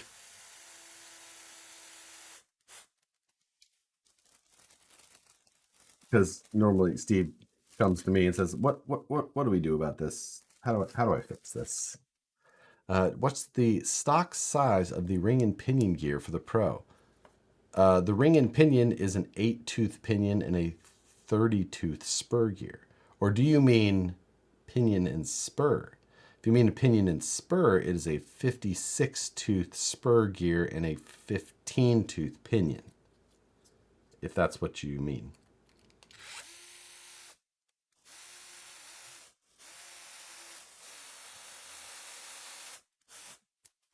Yeah.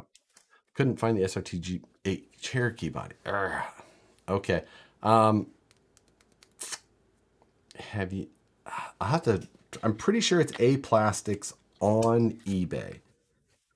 I'd have to like try and go through and find it though. Like, you live in California. What word are my house cans? California, man. It's I.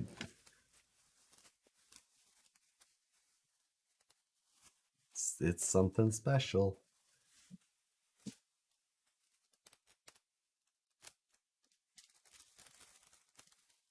I cannot explain this state. Some of the things drive me nuts. I'm offended. You're offended. Yeah. I have offended. What is your dream vehicle, unlimited money? That's a great question. That is the wrong size driver. Um, Unlimited money. I think that I don't know which one it would be, but it would be a muscle car, an actual retro muscle car. Say for the sake of argument, like a '69 Camaro, but with a true modern, fully modern drivetrain and suspension, creature comforts, the whole deal. I have no interest in sweating my butt off in a poorly ventilated, you know, 69 429 Mustang. That is not mine. Oh, I'm honestly not a big fan of old Mustangs. Fox bodies, I love. I love Fox bodies. Nicole does not love Fox bodies because I would be all for a Fox body. I would own a Fox body in a heartbeat. I'm a big fan. What do you prefer, a comp crawler class 2-3 straight or portal axles? I mean, I think I can like either about the same if I'm building with them in mind from the start. For most times, I think I have preferred straight axles in the past for reasons like steering and things like that. I do love our F10 axles though. These things, tons of clearance, wild steering if you grind the steering stops even further.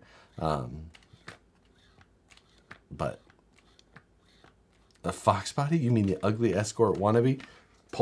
Removing moderator status from Travis immediately.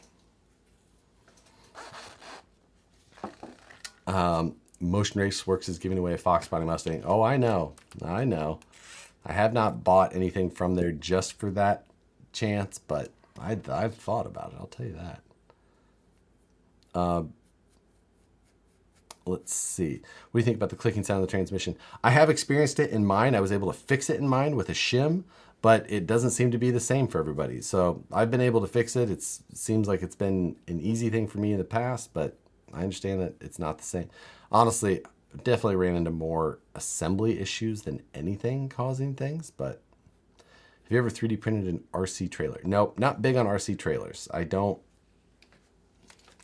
not big on pulling RC trailers. I don't like I have no interest in like pulling an RC trailer to pull my RC car off of it to drive my RC car back on the trailer and then pull it back to the car. It's just not my thing. I don't care about that part of it as much. I will gladly carry it to where I want to drive it and then carry it back. A Fox body is only good with an LS. I do agree with you. I'm fully on board with that statement, Nate. 100% right there with you. I have no arguments to be had from me. Let's say we are semi-done being semi-productive for the night. We're gonna drop that thing off to Moose Jaw tomorrow, and he's gonna knock that out. That's gonna be even better. I lost my cheddar in a race for pinks. He must have 100,000 under that hood.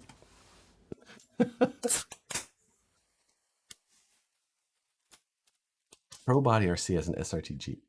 Maybe that was it. Maybe that is. Have you seen Neighbor? Ford can make a good. I've seen Neighbor. That doesn't necessarily mean I like the. I'm just saying.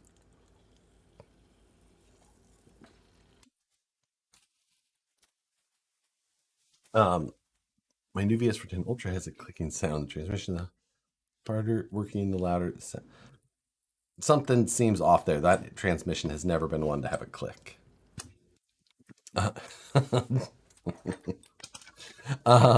Show us the class 1. I can do that. Let's do a little cleanup first so that I can make the bench feel better. I'll show you the class 1 early because I normally wouldn't, because I'd save it for the video because things are going so well.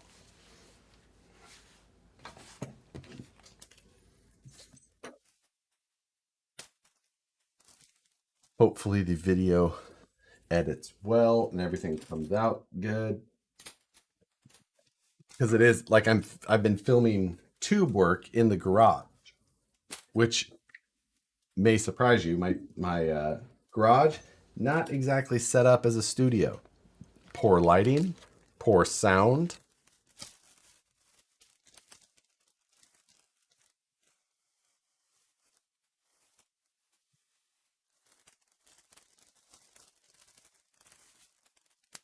Roads closed, pizza boy, find another way home. Fully on board. Okay, this is all class 1 items. I should tape and throw that back in there. Do the Traxxas bits hold their tip? Honestly, you guys have probably seen me build. What do you think you guys have watched? I wonder how many Friday Night Lives I've done. Just the live builds. You've probably seen, let's be conservative and say 75. And like working on cars for 3 hours every Friday for nearly 2 years, plus all of the other time, every other video. Those freaking tools are still rock stars. They've worked great for me. I'm super happy. Josh, can you speak of all the chassis fabrication tables that are put on the market? Are there any in the sub 200 range? I believe that the Scale Metal Supplies table is under 200. Why'd you bring the Buster here? 100 plus set. Yeah, that, like Ben said, that those Traxxas are like 130 bucks. I suspect those Traxxas bits are MIP. It's not an absolutely insane thought, Ben. I've never really thought about it though. I remember watching you build an Axial XJ in the office at VP. Yeah, that's like, because the Buster kept me out of handcuffs.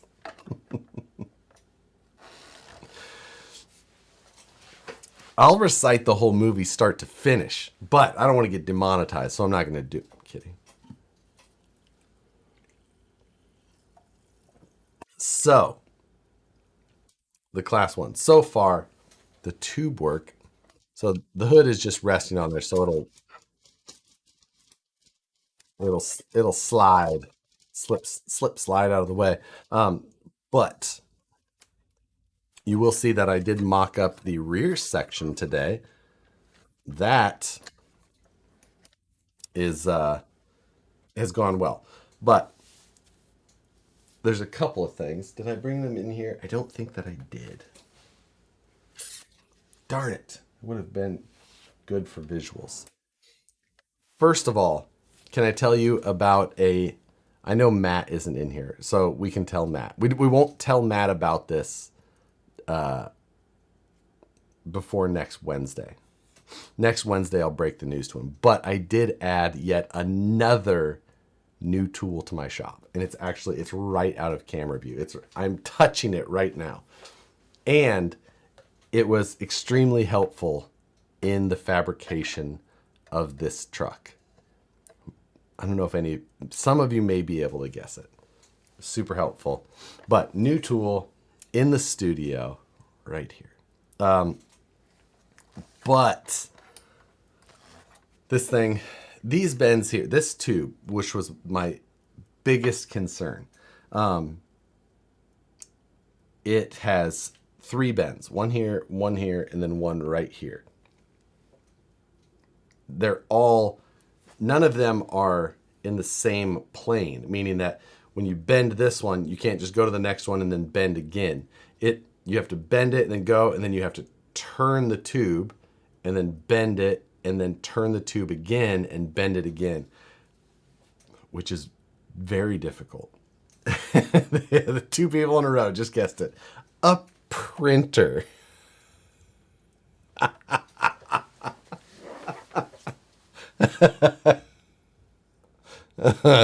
Yes, it was a printer.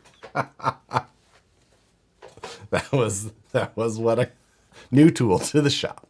A paper printer. So I needed it to print the templates for these tubes. I could have done it at work, but I didn't. However, this printer, this is actually it's not for me. Well, it is for me, but it was at work. I bought it for work for something, and it didn't work on the system that I needed it to, so it was just sitting there. So I actually did take it from work. It'll go back, but for now, it's here. Is it a fax machine too? He stole it from work. I did. It'll go back. It'll go back. It'll go back as soon as the ink is out, and I'll take it back. So anyway, I designed the templates up. What fancy tools are you using to bend those tubes? So this is solid titanium. This is 5mm titanium rod. And since it is both titanium and solid, I am not using the Oaken Shield for this. The Oaken Shield would absolutely shatter trying to bend this. The Oaken Shield is fantastic for tubing only. I use it when I'm building with DOM tubing, or if you were to use brake line tubing. But DOM is the only time that I use that bender. For this one, since this is solid, I use my BAC Industries Mighty Rod Bender, which is the same one that I linked in that initial how-to tube chassis video that I did years and years ago. Someone was asking about down bars. Yes, there's a down bar that goes from here to here, and then from here to the plate that you can barely see right there. But couldn't you use a brake line bender? Honestly, for this type of stuff, no. And you can use it for other tubing, but brake line benders are terrible because of the bend radius being so big. They work, but the bend radiuses look big and swoopy and out of proportion for what you would see in the real world. Like that radius you just wouldn't see on a full-size build. So yeah, it's a basic bend. It's a block of aluminum with a pin in it and just a straight bar. And it's like $35. wild cheap. There's little dies that you can put on it to make different sizes. And it's absolutely, I've had it for 15, similar to the Eastwood. Yes, Eastwood makes a version or rebrands a version of it now. It's exactly the same. There's BAC was the one who made them like for. Why does the wheelbase look huge? It's just because of how the proportions of the body are done. You know, it's trying to minimize, overhang. It's the wheelbase is 12.3.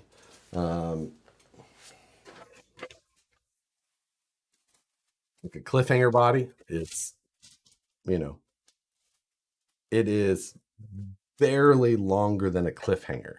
So it's a short body. It's just kind of short, and it's just, like a lot of the things I've tried to minimize them. Is it the bender you used in the old house? Yeah, it's this same bender I've had like 15 years. So, it's just, uh, if I had a larger body handy, I would show it to you. But does the titanium rod spring back much? A ton. It is, yeah, you bend it and it comes back and you set it. So having the paper templates, I bend it, I test it, and I bend it and I test it. Yeah. Have you done the budget bend show yet? Budget bend? What does that mean, Chris? I think it's seeing you here. The OG, I'm now using it. Yeah, I've had it around forever. So the other thing is that when I design the templates, which I'll go over in the video, of course, you have to make the template for the bend in the plane. So this one has to be a template for this bend, then there has to be a template for this one and this one. It has to be, there's 3 templates for one tube. I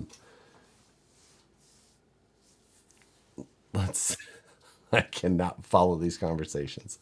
You didn't calculate how much you overbend for spring back? No, like for something like this, not even a little bit. I just bend it and test and bend and test because I just try and get it close. And I show in the video my whole process for that. It's not very scientific. I will tell you that. I will show you, and it's very simple. And there's no. I'm about to say these words. There's no reason to overcomplicate it. Test bend first, always. I have a single test bend that I will use to like calibrate to my bender. So I took and I bent it to 90 degrees. I marked the place where I put it on the die of the bender, bent it 90 degrees and took a look at that. And then I compare that to my bender. So Josh, you can't say that. Who are you? What did you? I know. So I'm well aware of the irony of that statement, but I did that, and it doesn't really matter. It doesn't really matter. You can't trust anything I said after saying that. You sit on a throne of lies. You're not Santa. You smell like beef and cheese. Squints Paladors. Oh my God, hey. I'm not sure if you said this before. Will the body files and cage be hosted somewhere? I don't think so. I think I'm gonna be stingy. I don't think I'm gonna share.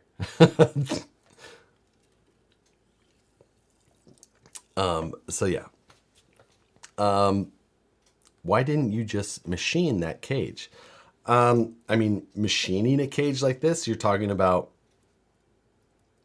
it would have taken almost what it took to do a ripper cage, which, we estimated with time on the first rippers, we built 3 of them. We estimated what it took to build it. It would have taken the same to build 1 basically as it would 3 at the time.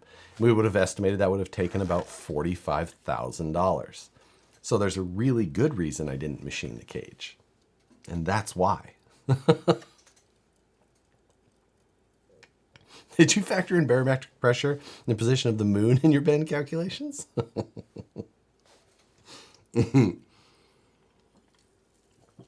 Well, some of it is machined, isn't it? Laser cut, if you count that as machined, I think that kind of counts. And those were, because specifically, mechanic. What's wrong with being? I didn't say anything wrong about being a mechanic, did I? I would never. An engineer that says that is halfway to a mechanic. That meaning that not overcomplicating it, I think, is what he means.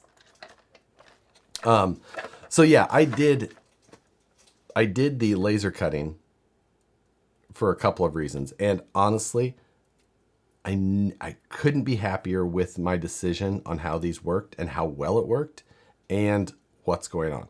Yeah, I sent this stuff to sendcutsend, sendcutsend.com, which is what was said in there. It worked so well. I'm going to do a lot more of that. I'll show you a sneak peek of my next project. I told Ben and I discussed this on, I think, our private chat. Or no, maybe Ben and I were discussing it in our group chat. I don't remember. Were we discussing this in private, Ben, or was this just in the open chat? We're doing a mail call on a Friday night.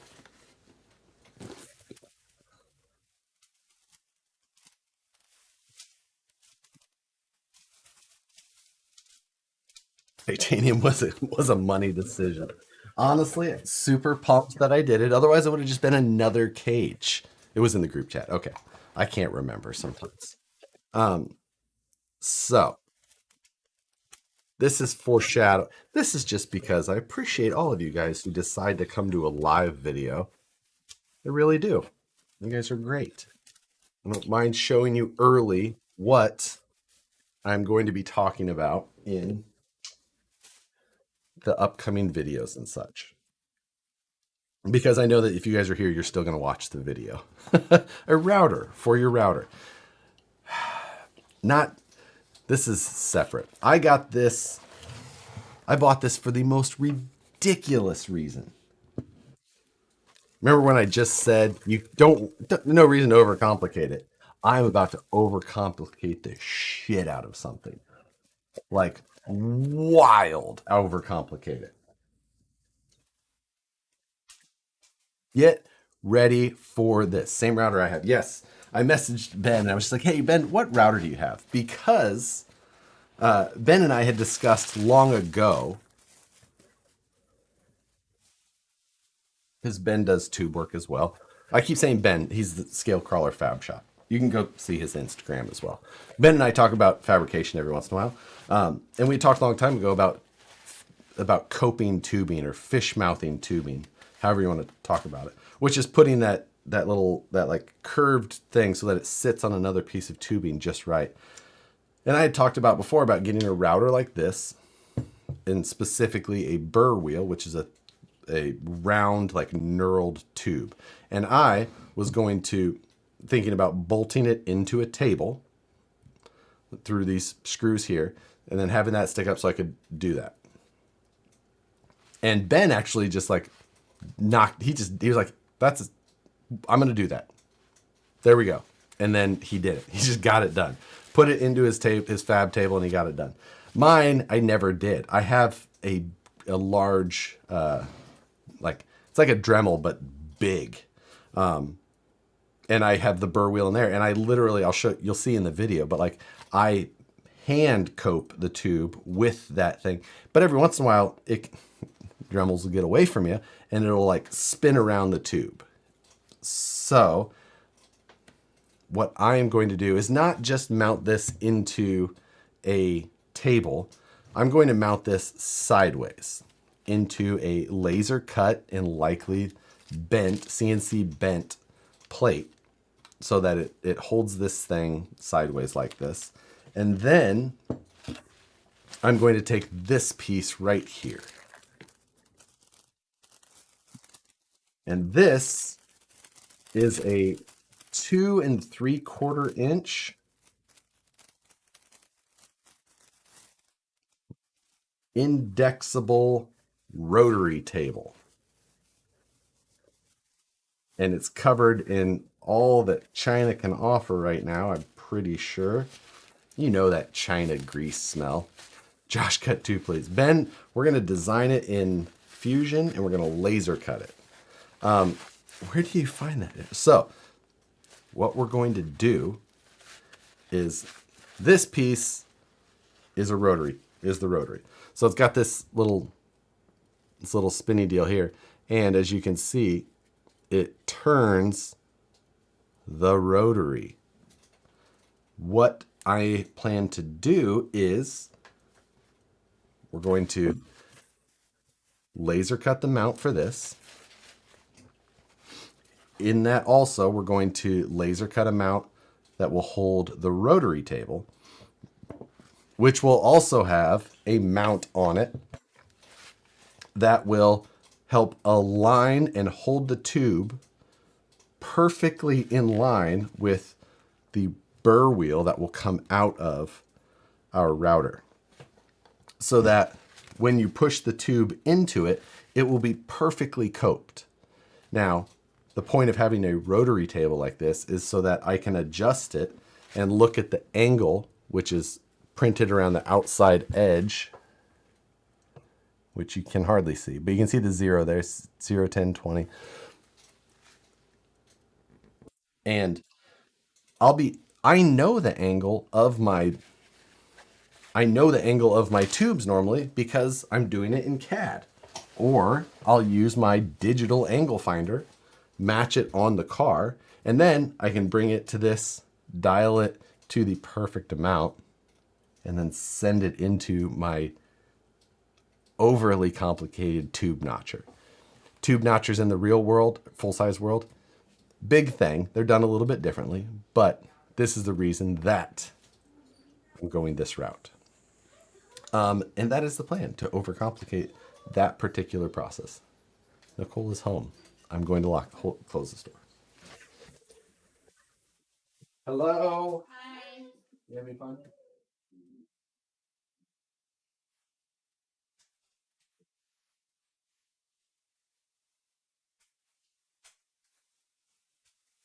Oh.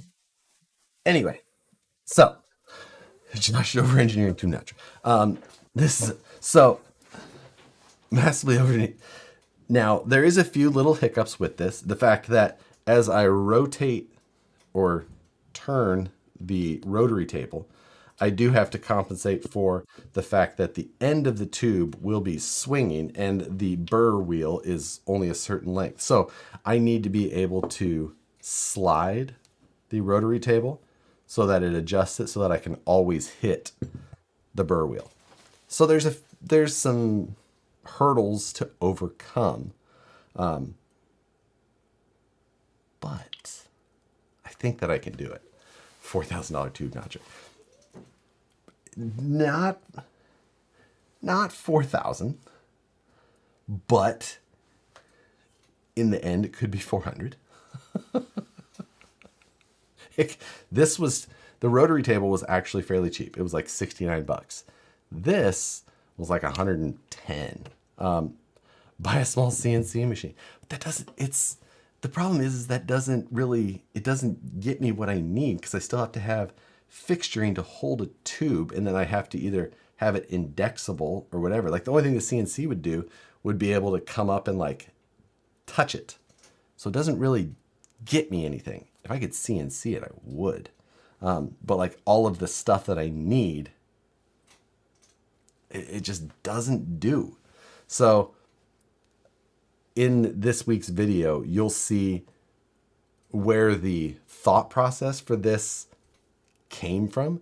Ben saying bronze tube guides. That's a possibility. The only thing I'm concerned about is that sometimes we have to cope a tube where there's another bend really close to it. So I need to make sure that I have ones that aren't fully enclosed. Like I can either swap them out or do whatever so that I can just get it lined up and get in there. But little things. The other thing that I got is I got a momentary foot switch so that I can just fire this thing up when I want and go from there. Mount the rotary table on a 2-axis vise. I did think about that as well, but I think that I'm going to be able to get away without it. Bridgeport, that'd be great, but also, like, I would still need a rotary table and then the Bridgeport, and it's, super huge. I have access to 2 Bridgeports, but it just like, it doesn't. This will still be smaller and tailored specifically to what I need. So I'm fine with having like a very specifically designed tool for this. That it's only function. Like, this thing is supposed to have one function and that's it. Totally good with that.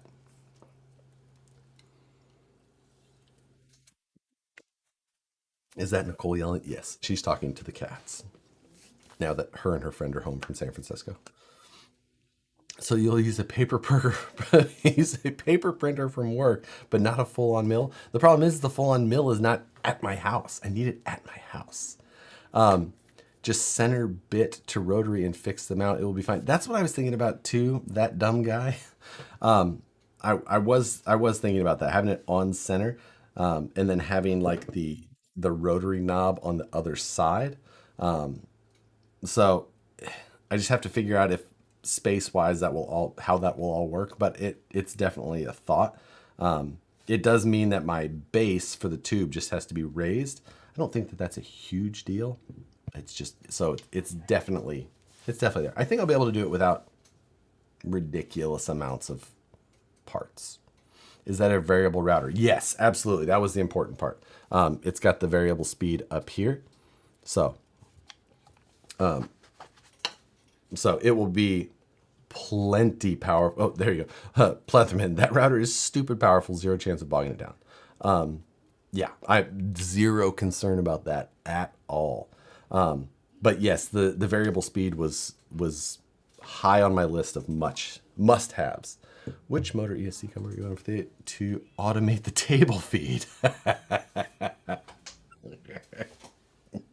Love it. With the 2-axis, you could go side to side, in and out. Then you just clamp the tube to the rotary table.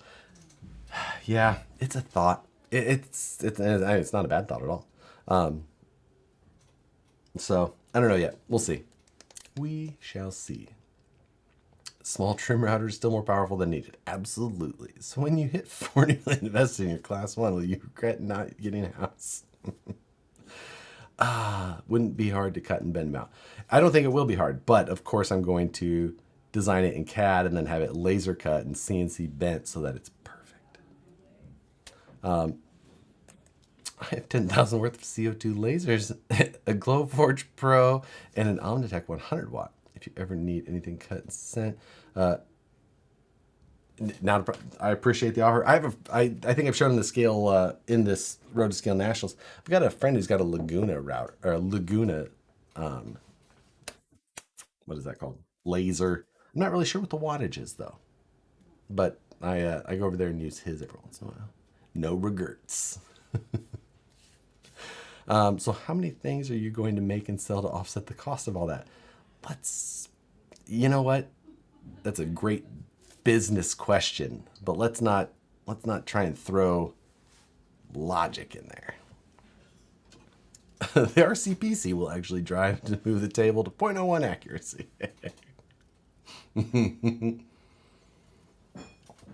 This is why these rigs don't get done in a timely manner. You keep engineering new tools to build a jig that builds apart. I know. But like Ben said, I love a tool that is built to do one thing well. Like, that's all it does. Like, what does that do? It puts a half moon cut in a piece of tube at an angle. That's it. Nothing else. Like, that's all I wanted it for. So, tool build series. This will definitely have, you will definitely see videos on this project. I'm very excited for it.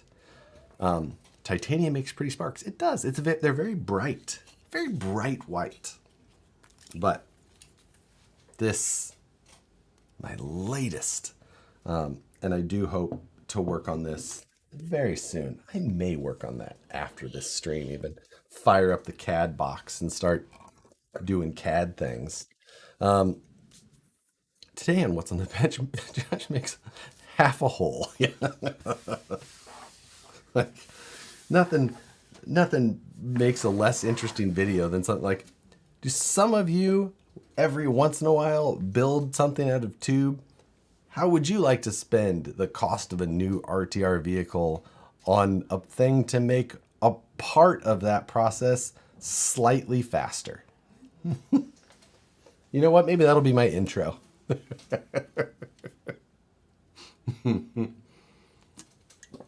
What gas are you using to weld titanium? I'm using straight argon, 100% argon. We shall call you Catman.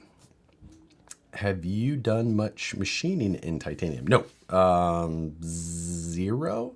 I have not had to machine any titanium other than like on my own lathe here at home. Half a tube cutter? I'm in. You know, an old brush cutter with a grinder would probably do the same thing. No, it would not. 4 months later, someone steals your idea. Anytime I put that stuff on the internet, I assume that that's going to happen. Like, people get all kinds of mad about that stuff all the time. I upload all that stuff to Shapeways. Everyone, like, I got a message today. Someone was asking, like, hey, I want to print some of these to give away at one of our events. I was like, go for it. Like, you're fine. He's like, I'm not going to sell any of them. I'm like, just sell them. Like, if I put it on Shapeways, what's the other one? Thingiverse. If I put it on there, like, I assume that it will be, made and sold. I don't care. Do whatever you want. Do it so that you can buy yourself another 3D printer. I don't care. I put the file up there. At that point, I assume that I will make zero money from it ever.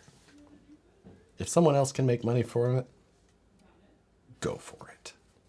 Have at it. Make your money. Buy more RC cars. Coming soon. Titanium links from Harley's. We have titanium links at Vanquish already. I bet a chainsaw sharpener would come close to doing what you... I have seen those as well. I know what you mean. A little bit different, but still, I know what you mean. Then you have the right tool. It eats less. It eats less quality tools. Like, I don't know what that means. Let's see.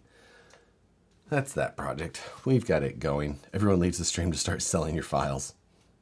You can. They'll still be there when it's over.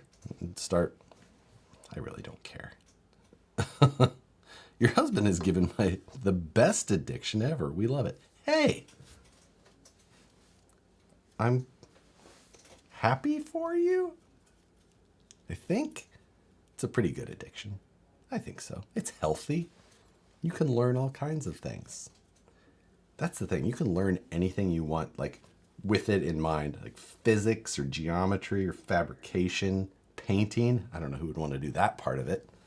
Not me. 500 watching 250. Hit the like button. Close the live chat. Hit the like button. Open the live chat back up.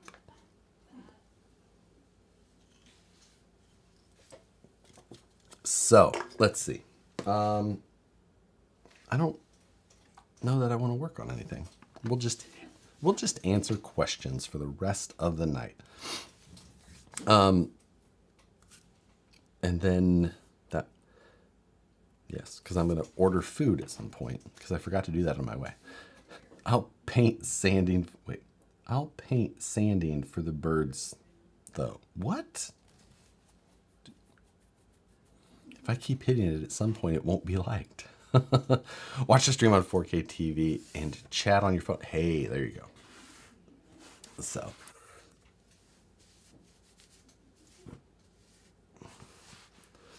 would a drill bit sharpener work for what you're doing?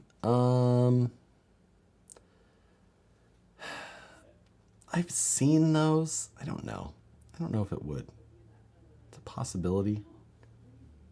But I need adjustable angle. Like, I don't know. I want I want to be able to adjust it wild angles.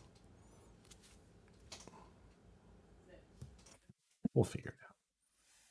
Is there only one OD percentage for the vanilla VFD? It comes with 6.5%, or you can buy the 21%. So there's two, not just one. Two percentages that you can run. Plus, then you can change, you start adding to the axles and adjusting from there. What are you going to do with those orange tanks, Josh? They're going to go on my carnivore. I don't know if you guys remember this truck. I showed it on the live last time, not too long ago. But the orange tanks are going to go on here. So this thing, excuse me, is going to get a new hood, new panels, things like that. A little livened up. 0% available? No, there's no reason for 0%. 6.5% is not like a noticeable issue for like trail driving or anything like that. So there's no reason for 0%. 6.5% is just going to give you a performance advantage over 0%, and it's not going to be like a noticeable thing. So, why did Vanquish choose to put a plastic transmission in the Ultra versus the Pro is all metal? It's not. The Pro has, or the Ultra has a plastic motor plate, and the Pro has a metal motor plate. The rest of the case is all the same. The Pro has machined gears where the Ultra has sintered, but the gear strength is basically not an issue anyway. You could upgrade if you wanted to. You don't really need to. But that's the only difference. It's not, there's very little difference, and there's almost no performance hit. But the going to the plastic motor plate helped keep the cost closer to the cost of the Pro. That was the goal, trying to keep them as close as possible. We wanted to try and make them the same, but it just really wasn't possible with all of the extra, you have 8 extra gears, machined gears that come in the portal axles, and then the extra shafts that go with them for the stubs and things like that. Aluminum supports on the Pro. Yeah, the aluminum posts. But again, almost no real functional difference. They're on the Pro, which is nice. You should build a titanium carnivore with your fancy new coping machine. Yeah, I don't think so. So, titanium moon buggy? No, I have no desire to try and make versions of trucks I already have. I've got the moon buggy chassis.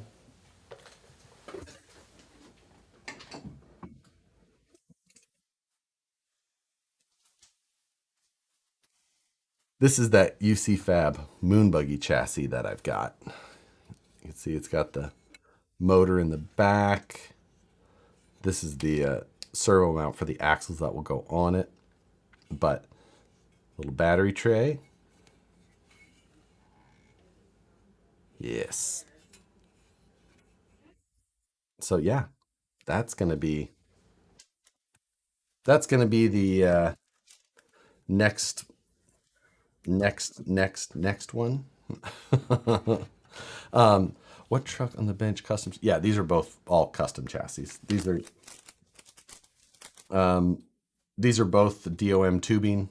So yeah, one's a Cadillac, the other's Buick. Leave it. Let's see. What are your plans for this? Build it and drive it at some point. 4-wheel steer on this one. This one will stay as is. I'll update some things on it. It needs some reconditioning. Axles have some slop in the rod ends. But beyond that, maybe I'll change shocks to the S80s, but I don't know what happened. I sent the springs with this truck when I sent it to UC Fan. They did not come back, but I don't care. I've got plenty of those. But this does need some updates. Like the interior on this thing is pretty hacked together. You bought a chassis a while back from Tanner and tore it down. What is the update on that? It is sitting in a box in the garage. I need to get that thing stripped so that I can try and get that like super wild heavy powder coat off of it, and get that thing reassembled So, why are center gears failing in the Phoenix when not in the Ultra? The Phoenix, to get the two sets of gears in there, the gears are narrower, so it's basically just, and you put a lot more stress when you go to a high overdrive. So, but it's a narrower gear set. When you have narrower gears versus super fat gears that come in the Ultra, that's the only difference. Ever finished the Ultimate Bomber? Yeah, it's right there. It's basically good to go. I think so. Are you into 124th crawlers or not that much? I mean, I am. I have some, but I definitely don't enjoy driving them as much as 110 scale. It's just they're fun, but they're not nearly as fun as 110 scale or larger. What update in interior? So like this interior is just kind of sitting half-ass in here. It's just kind of sat in there like that. It's notched around a tube up here to kind of hold the front. Um, and then this side is a cover, call it cover the battery, and it's a spray painted piece of plastic. And actually, this plastic is from a piece of like packaging, like blister pack packaging. I needed a package, and I was just like, or I needed a piece of Lexan. I didn't have one, but I had just like something around it. I just cut a piece out and I spray painted it, and that became like the passenger side interior cover. So it just, you know, it needs like a proper, it needs something proper. For this thing is, this car is wild nice. Just the style of it, the history behind it, and all that. Uh, it needs something proper, I think. So, um, let's see. What do you think I could do about the slop and the rod ends on the SCX6? Just replace them with new ones. It's gonna happen. You're gonna have slop and rod ends on something that heavy, especially depending on what you're doing. People who are going to start adding a bunch of weight or brass or things like that, you're going to accelerate it and you're going to have way more issues. And then people are going to try and put on like aluminum, like Chinese pressed aluminum ones, and that's going to make things way worse. Why isn't there urethane balls for links? You could. It's I mean, just because we have plastic rod ends already, so rather than doing two types of plastic on top of each other, you do one metal and one plastic. Um, it just seems to work best. Um, Needs a bomber interior. Yes, It's gonna need something. Um, what ham? Whoa, shoot, where'd it go?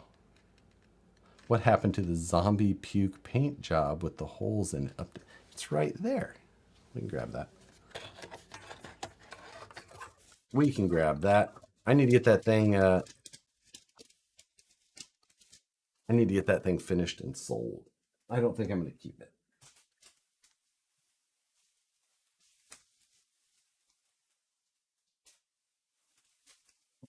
Um, I bought this before I had done the swap on my class two.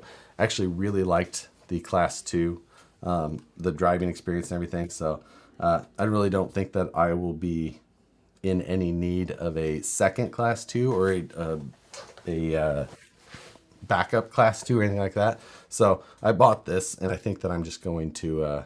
I think I'm going to sell it. So there was some things that I was going to do or look at doing. I haven't got around to that yet. I believe that I was told that there's an issue of some sort with this winch.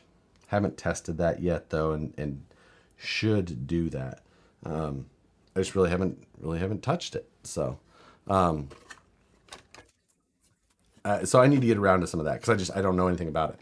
But I bought it kind of like thinking like maybe just in case I should pick this thing up.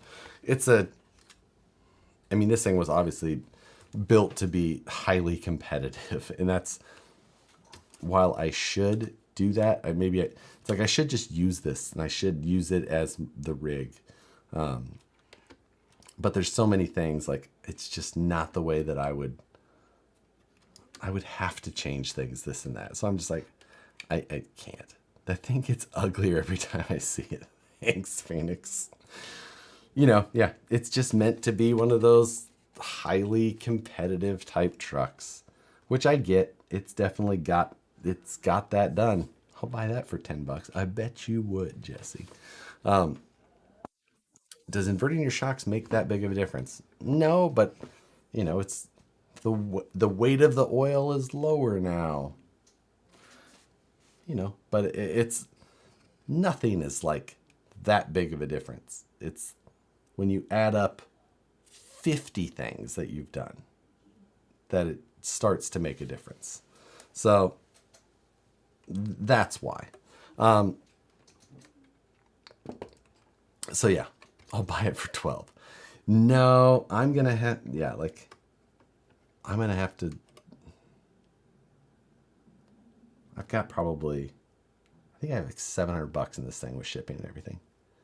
So it's got good electronics in it is the thing. And that's part of why it was not cheap. It's got a Holmes servo and a Holmes Polar 400 in it. I think that it's running a BR Mini. Yeah, it's got a BR Mini in there. So it's just got like I said, it's got a winch servo in there, but I think something, I don't know. I was told that something was up with it.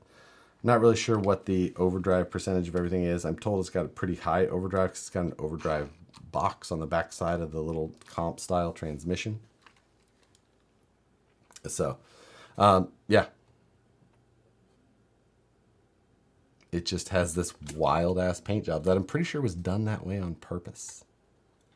So, first time on the stream, your channel is addicting. Thanks for joining, Matt from Maryland. Would you do layaway payments? That's not, probably not. So, damn, that drive shaft. I mean, yeah, it's just, well, the drive shaft is actually, the front one, I guess, is pretty steep. Trying to keep everything out of it. But I imagine this truck is going to sit fairly compressed. It's got light suspension, but not too light, actually. It's,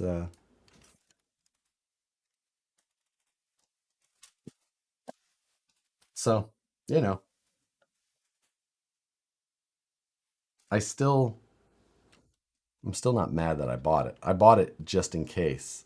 And I think that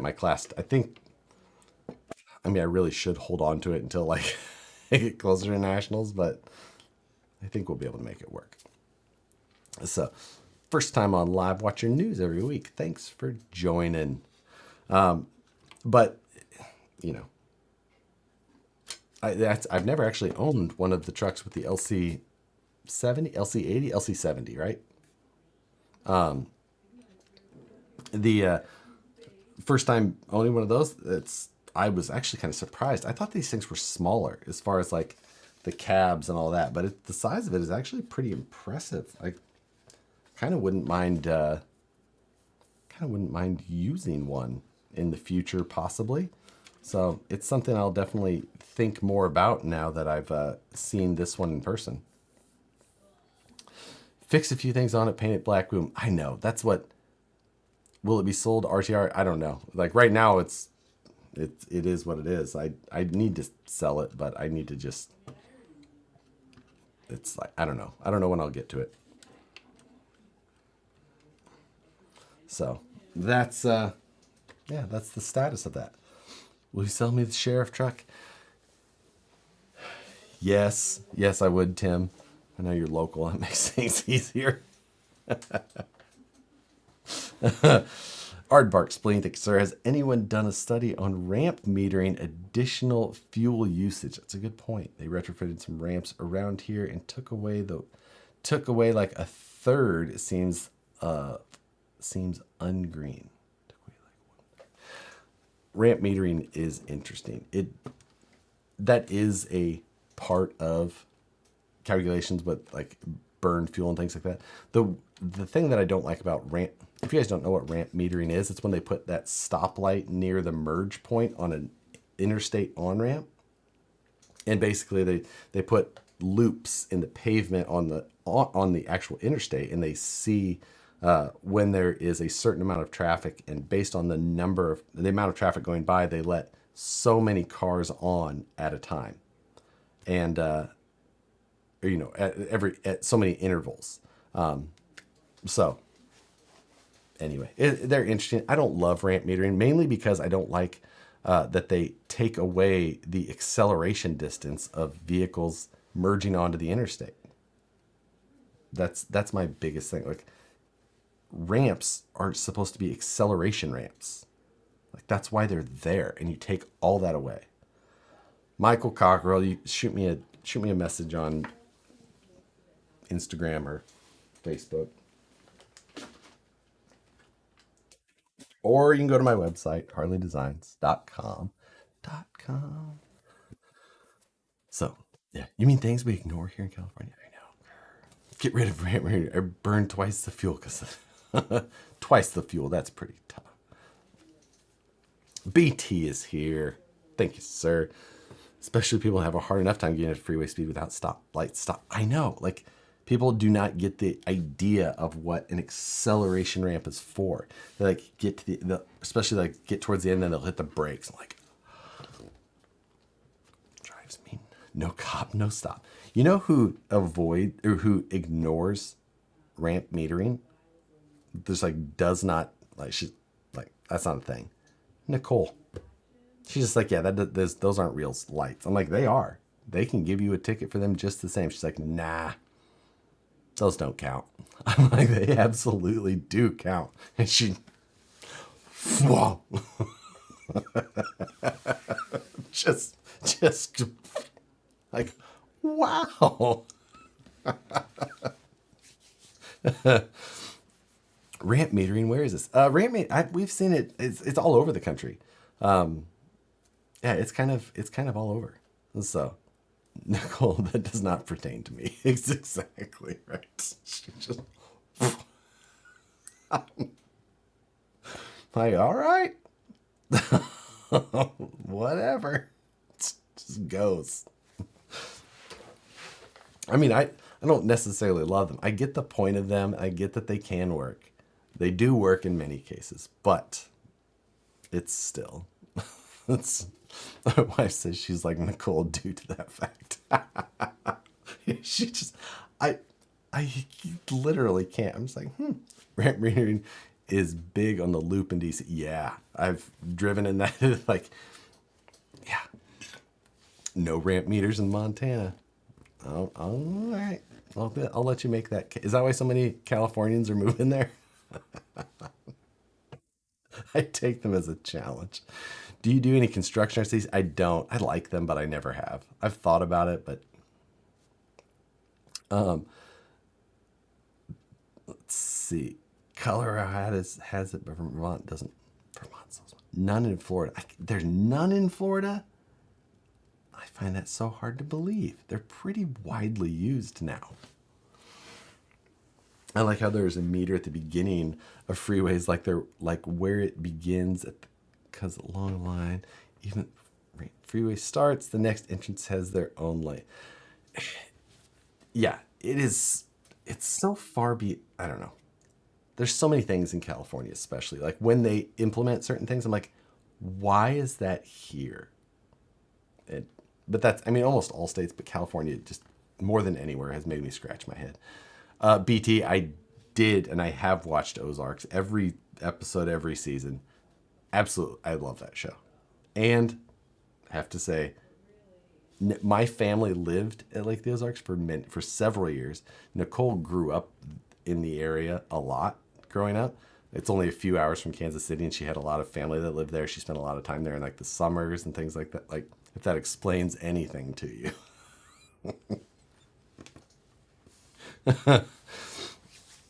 Planning any crawling in Utah yet for this year? Haven't made any plans yet. Um, yeah, I don't know yet. We'll see. Definitely, it's always like one of the spots that I would like to make sure happened.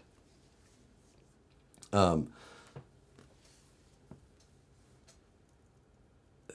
I'd be pretty solid to say there's none in the Northeast. I No way. The Northeast has got major traffic. You think California's weird? You should visit the Netherlands. Oh, okay, the Nether. Sure, where in Florida? That's it. Based in SLC, but make regular trips to St. George for my fill of red. I mean, even Salt Lake area has great ones. Uh, hey, to save Hollow. What? Sand Hollow? Is that what you're saying? Um, when you willing to let the sheriff truck go? We can figure it out anytime, I'm sure. What events are you planning to go to this year besides nationals? So let's see. Proline by the Fire for sure. That's towards the end of the year. I believe that ASD this year is going to be up at Bear River, so that will be a big one. Um, let's see. What else have I hoping that they do that Colorado event again. I love Colorado.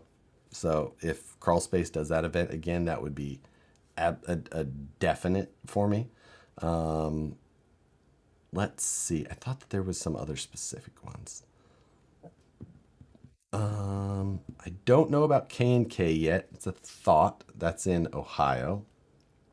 Um, I'd think about that one. Um,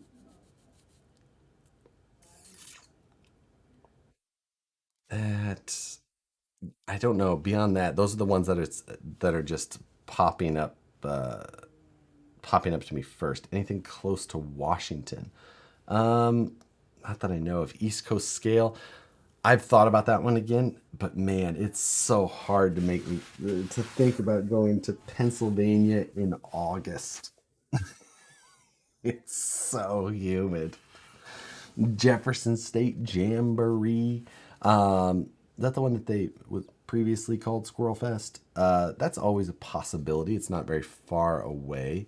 Um, it's kind of out in the middle of nowhere, so kind of like I know that hotels are kind of okay in the area, but um, let's see. Yeah, Washington State. I don't know of anything up in that area enough to say that have thought of anything. Um, would you have any issues taking a long road trip with crawler lipos in the car? Oh, absolutely not. I've done it. I've done 30 hour 30-hour trips with lipos in the car. That's no concern to me. Um, I mean, I fly with lipos all the time. Best largest hobby shop you would like to go to? Oh, is Ruthie and the Langmores accurate in the area? Yes. I will. Yes. Well, wait, Langmores are her family, right? Yeah. That's who is the like the rich family or whatever that lit that with the wife and the guy. I don't remember who they. I don't remember. But the Langmores, yes, that backwood like it is, just is. That's where Nicole gets her accent. Can I get some footage from Berlin by the Fire 2021? I know I should have, but my biggest problem is like if I don't, Darlene, yeah. If I don't like start to get the video done, I don't know. So yeah, I never did get one done for Berlin by the Fire. I still should. Um, let's see. Make sure you have full coverage if they go off. You get a new car. Charge my lipos in my Audi. Darlene, exactly. Yeah, that's the one. Um, Not a lot in Tennessee, so I'm looking forward to Scale Nationals. Yeah, absolutely. Scale Nationals is going to be so fun. It's such a great spot too. Um, Summit Racing in Reno. Oh, wait. What's going on in Reno? Is Airtronic still in business? Technically, they're under the Sanwa name now, so yes with an asterisk. I always wanted to do the Bass Pro Shops tour. There's some good ones. Been to some big ones. Binged the whole recent season in one night, then did it again the next night. So good. Beat the Creek, the East Coast one. I don't. Yeah, probably not. When will you be? When will you try using the 10 BK? I don't know yet. I don't know.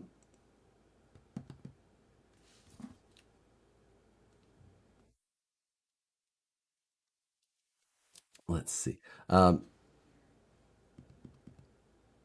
Sandwalks made Airtronics. Airtronics was the name used in the U.S. Same high quality radio they have always been. Yeah, it was just a weird deal. The whole Airtronics name actually had, like there was a weird thing when that all happened and how it happened. It was bizarre. So let's see. It is 8:53 and I am losing my voice. So. And I'm very hungry. We're just going to go 7 more minutes. 9 on the PM. So, I seriously tried to come up with legitimate use for 10 channels.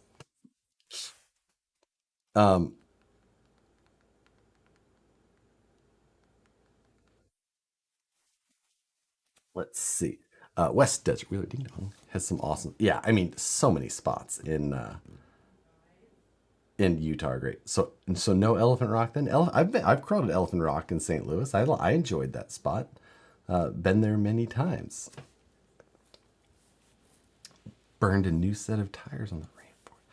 Thanks for the content. Time to watch more. Thanks for joining. Is there enough fun to be had at Scale Nationals, even if not comping, to justify a 7-hour drive? So, as long as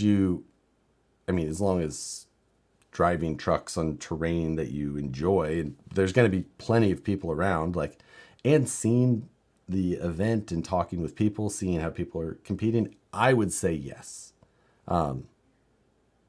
Even if I was not competing, I myself I would travel cross country like I'm going to do, to go and not compete. Even I would still do that. Believe it or not, Jason Bateman is one of my wife's cousins. What? That's wild. Josh, 10 a.m. Sunday? Yes. STL Sunday. We're going to do it again. 10 a.m. Sunday. I will try and set it up tomorrow so it pops up. Haha Tonka at Lake of the Ozarks is great too. I super enjoyed Haha Tonka. The Quarry Trail is my favorite crawling trail at Haha Tonka. I really enjoy that park. If you've never seen it, it's a wild, cool place. It looks like a ruins of a castle, because it is, but it wasn't from like the actual medieval times. They built it in like the 20s, and I believe that the first owner of Haha Tonka was killed in like he was killed in like a wild early car accident, like before there was really cars on the road. The original builder of that castle was killed in a car accident. I think it was a 2-car accident, which is why it was like absolutely wild. And then it like failed and changed hands multiple times before it was really ever finished. And then I think a fire was the end result of taking it to the ruinous state that it is. But it's worth looking up. Just if you guys Google Haha Tonka, HAHA Tonka, like the truck, Missouri, and you'll see it's a cool story. Sits way up on a cliff above the lake. It's super cool. I have a window tinting appointment at 9 a.m. Sunday. Well, maybe you'll be having some dead time to sit around. BT, look up Haha Tonka. I know you like weird history things like me, so read on that one. Okay. It's a silly short. It's not a long story to read, but kind of cool. There's some cool stuff, like circulating about it. You asked in a video, so 10px lights, winch, 2-speed, dig, front and rear diffs. Oh, for locking, unlocking, throttle, rear steer, light bar. It's only 9, right? Hope everyone has a great night. How does anyone do anything in Missouri during the summer? Our harvest mites alone would keep me out of the wood. Harvest mites. I've never heard anything referred to as harvest mites. I've heard of like chiggers. Is that what you call chiggers? Do you have any recommendations for installing the plastic collars on the Vanquish Phoenix? I mean, for me, I kind of just like spun them the opposite way until they clicked and then went on. If you have too much issue, you can always email customer service though. There are YouTube videos for the castle. Might watch that later. Oh yeah, lots of them. I mean, I definitely shot at least one video there. I think more than one, maybe two or three. They are called, okay, that is what you call chiggers. Yeah, that's what I've never heard. I didn't know that anyone called. I didn't know what the name with them other than chigger was. Let's see, 2-minute warning. Exactly. Crank, make sure and hit the like button on your way out. Again, yes, we will see you Sunday for more content.